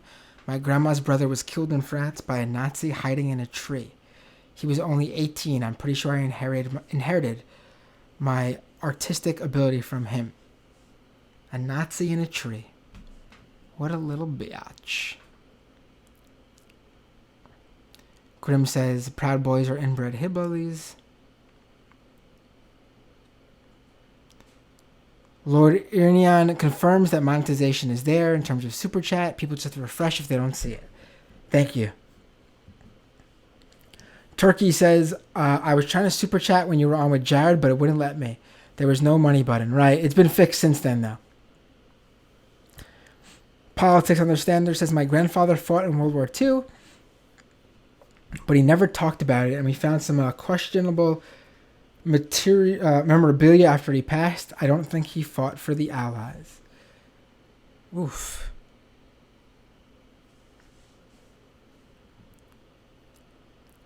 Aqualung says, on Periscope says, if you want money, get a job. Well, A, I have a job, and this is just like extra, and B, the more money this thing makes, the more I could do this.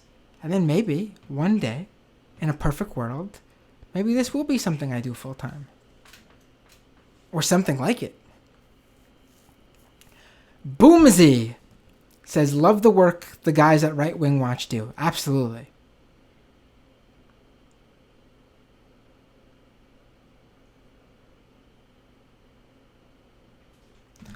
Politics Understander says, Andy No is the Vietnamese equivalent of a gusano.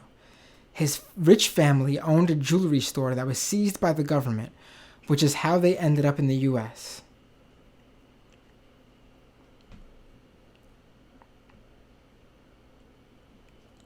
Renee says, what's the email to send you backgrounds, Matt? Do not attach them to the email, because then you're going to fill up my email with files. If you're going to send backgrounds, which are going to be large files, I'm sure, please attach them to like a WeTransfer thing or a Dropbox link. But you could send it to me at mattx.com, or you could DM me the links or post them on the Discord. Very much appreciate it, Renee. Just don't attach them to the email. Kennedy says, the Bad Praxis Pod. Well, that's Grim. Asked me to say the Bad Praxis Pod. Say its name, man, of course.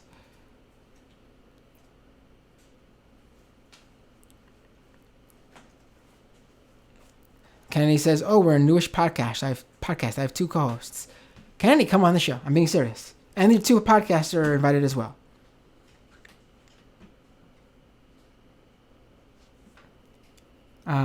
I think Matt should try to book Lloyd Kaufman, says Politics Understander. I will. From Trauma, yes.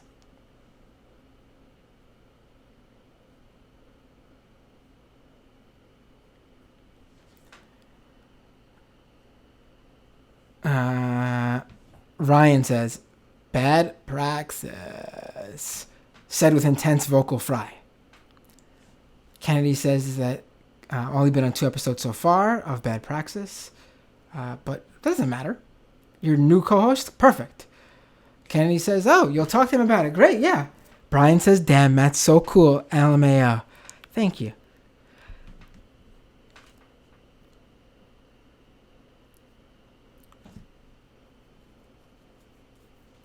Oh, Politics on the Standard was talking about Tila Tequila, about the flat earther and anti-vax. Okay, yes, she is a flat earther and anti-vax. Yes, absolutely.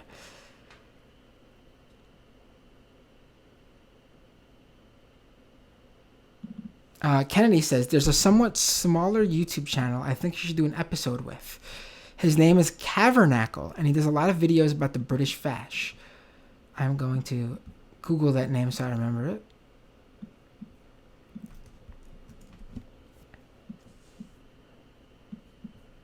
The Cavernacle, I see.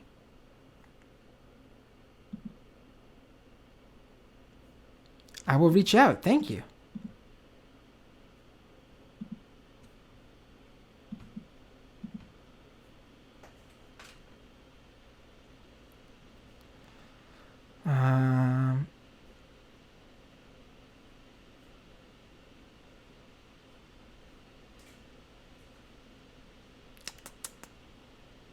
Misha says totally. We need a way to get the word out for smaller channels. There's a lot of good ones.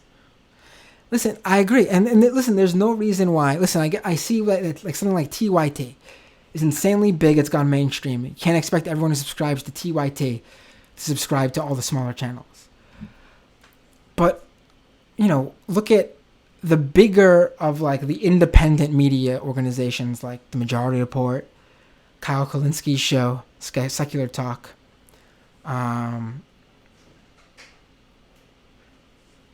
Even in some sense, like David Pakman, for example, even though he's more not as left as the other shows I just mentioned. They each have like 500,000 followers, more, some of them.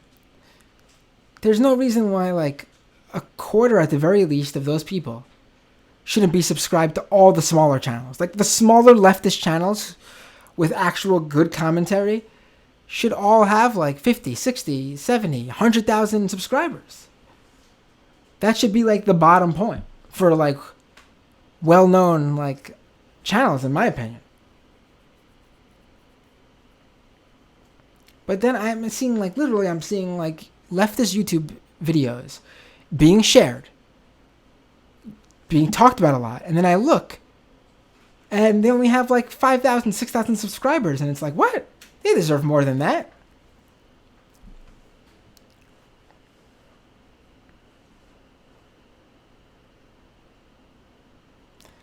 The Progressive Atheist. Did I miss the show? You missed most of it, but you could catch the replay or catch the podcast.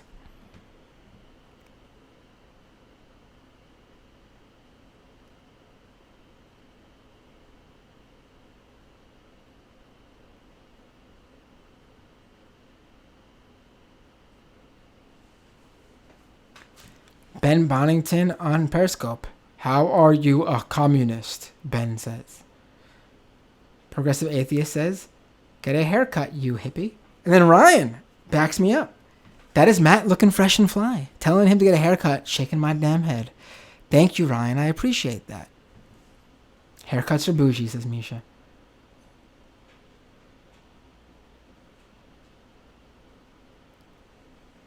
Kennedy says, I cut my own hair in my bathroom standing over the toilet. Having curly hair makes it easy because I can completely fuck it up and you can't tell. Grim says, my mom's kind of rad femme, but also a lib boomer. Willow on Periscope says, hey man, good looks. Why, thank you.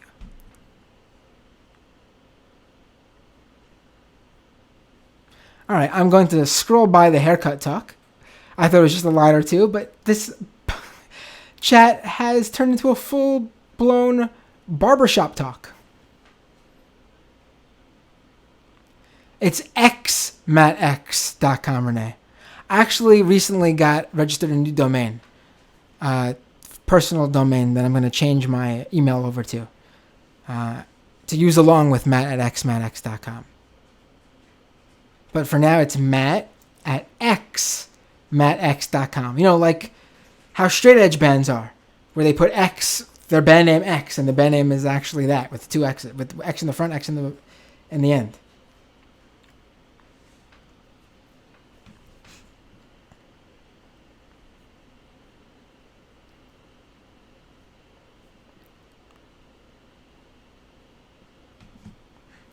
Politics Understander says, I stopped going to shows with Masha when I turned 30. I'd rather go to Dead and Company or hippie bluegrass shows or something these days. Dan says, 35 and go to shows once a month with my 14-year-old daughter. Age isn't slowing me down. I'm really looking forward to taking Ezra to shows, actually. Really looking forward to it. In fact, there was an outdoor show a couple weeks ago with Leftover Crack and World Inferno Friendship Society I wanted to take him to. But it was just too hectic to get there. It was on Randall's Island, and I think, if he wasn't ready for it at 4 years old, almost 4 years old, it would have been a pain to get out of Randall's Island. But I'm ready to take him to something. He actually already has been to a show, technically. Kimya Dawson did a kid show in Brooklyn last summer.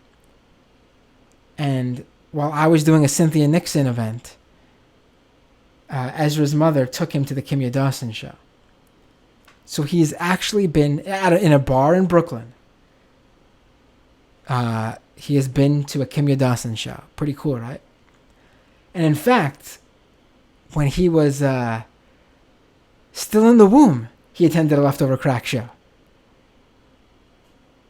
So he's a pretty cool kid already. I used to go in my high school years and college years because I was heavily involved in the local punk scene. And I was in a pretty locally popular punk band myself, IAFC. I was going to 2 to 3 shows a week. Probably there were weeks where there was more. Probably there were weeks where I was going to like a show almost every day. There were weeks where we played 2 to 3 shows a week, and then I went to 3 or 4 shows just as a person, an attendee.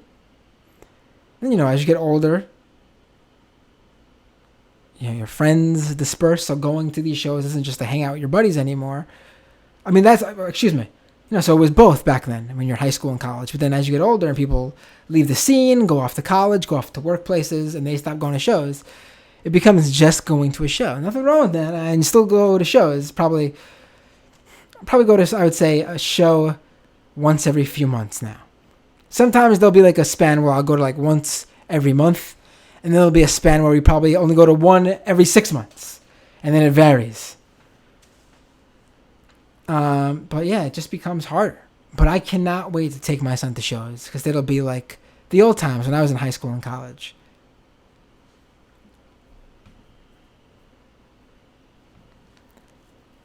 Xander says, why is his chat like 50 minutes behind? I try to keep up with it, but then I get behind, and then I don't want to scroll too fast and miss something that I wanted to read. I don't read everything. But I do get behind because as I'm talking, you guys are chatting, and then I'm not going to just scroll past some good stuff to catch up. Unless we get to, like we are now, and we're over 2 hours into the show, where I got to start scrolling a little bit.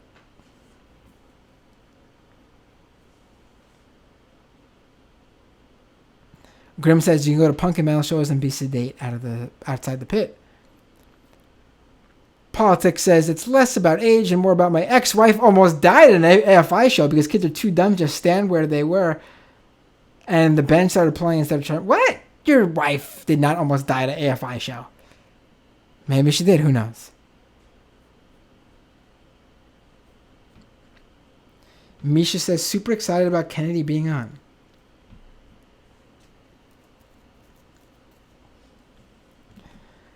Kennedy says, you guys' support means a lot. I've been nervous with the podcasting. Don't be nervous about the podcasting. Grim says, unrelated, but 400,000 folks watched Warframe's 10-0 live on Twitch. I feel old because I don't really know what that is. Damn.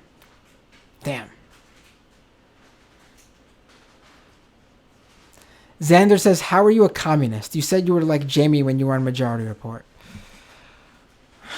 Jamie actually asked me after the show if I was being serious. This is where I sort of... I told her somewhat I was serious. And this is what I mean by that.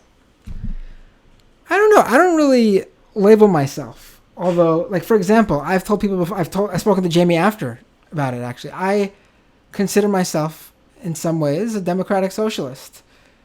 But I'm not an official DSA card holder. I'm not a DSA member, although I have really been thinking about officially joining. I just call myself a leftist because I'm ready to go wherever the left needs to go to change things. Like, I'm ready for government taking over the commons. I think there has to be, especially when it comes to property and real estate, there has to be something. A complete change in the system. The way things work here, because I don't see how it's going to even out. We are no longer making enough money. The average person is no longer making enough money to ever own any sort of property. Like, just even a modest home is just not... A co-op even, an apartment, Where I live, a 1-bedroom apartment goes for over $700,000. That's not what it was like just a few decades ago. And I don't see it reversing course to where, like, oh, you could have a job making $50,000 a year and be able to afford a nice 3-bedroom home in suburban America. And it's just not happening anymore. So I'm not someone who goes out there and I'm not someone who reads a lot of the sort of,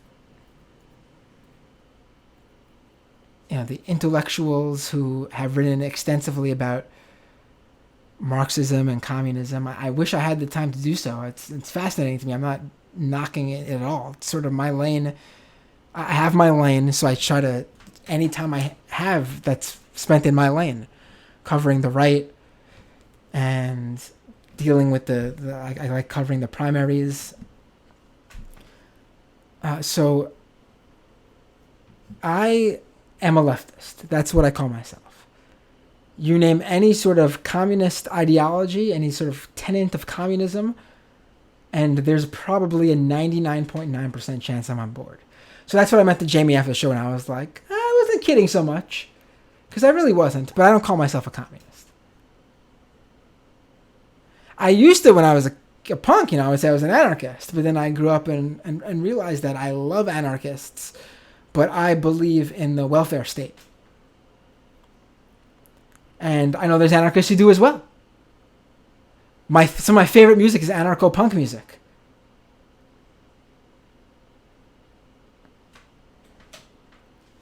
I think the word anarchist has gotten sort of distorted, actually.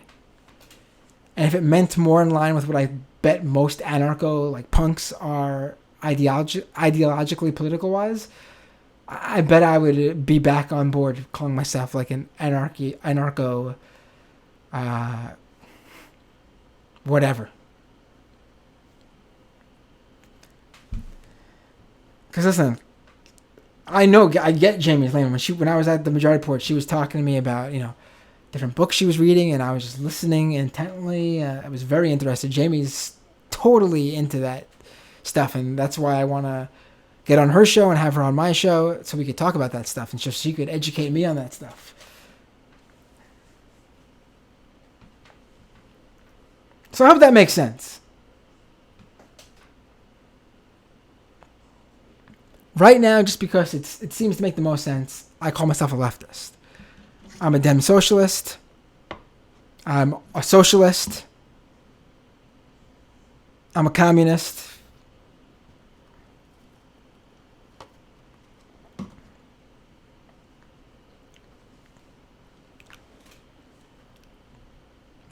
Sit me down with anyone who calls himself a communist. I doubt I would say anything that they would say anything I disagree with.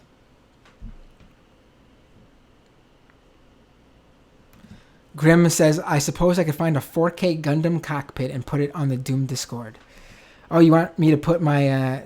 you want to use a Gundam cockpit as my green screen?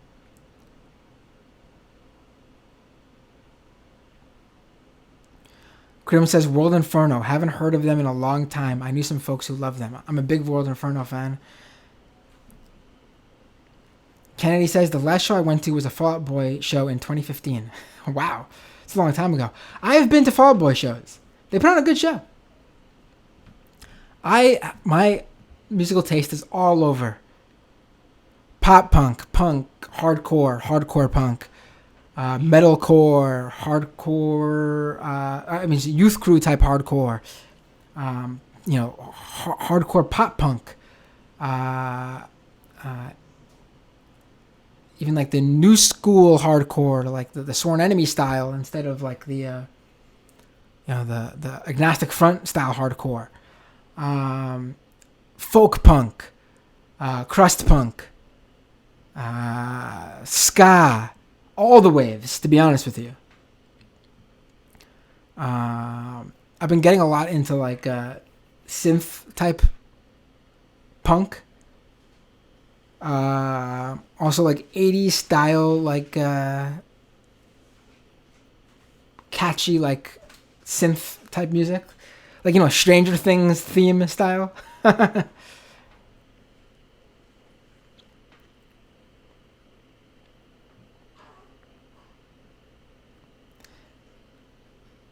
And now we got people talking about Kimya Dawson in the chat, right? Glad that we're gonna have to do a music chat another time. Francis Zek says, "My dad is a cool dad." Thank you.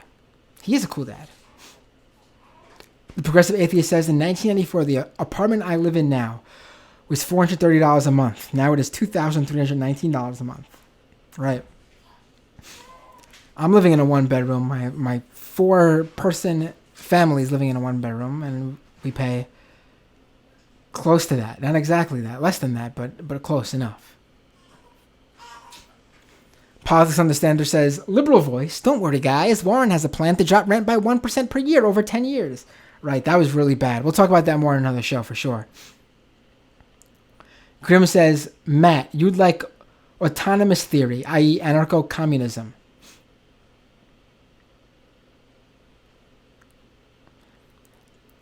Grim says, exactly. Antifa are mostly DSA and IWW.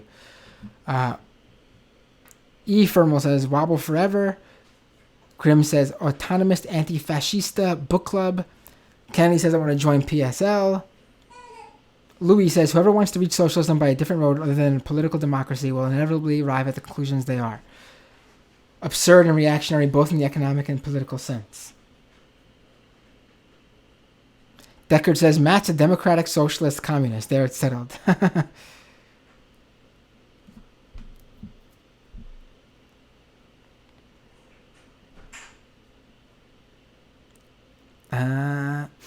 All right. I see a lot of people recommending bands. We're going to have to say that for another day. But I'd love to hear that you guys like a lot of the same music I like. And also I like to see that you guys are promoting bands I have not listened to. So, folks. Wait, I gotta mention this. Politics Understander. The best part about metalcore is that it takes itself seriously as a genre. There's certain types of metalcore that is ridiculous. I agree. But then there's really good, like, hardcore metal. Like, oh my god, I'm having a mental block right now. I want to promote them. I don't know if they're still an active band, actually. But, oh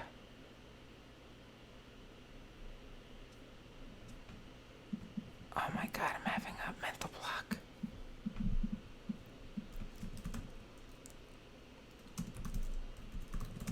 What's the name of them?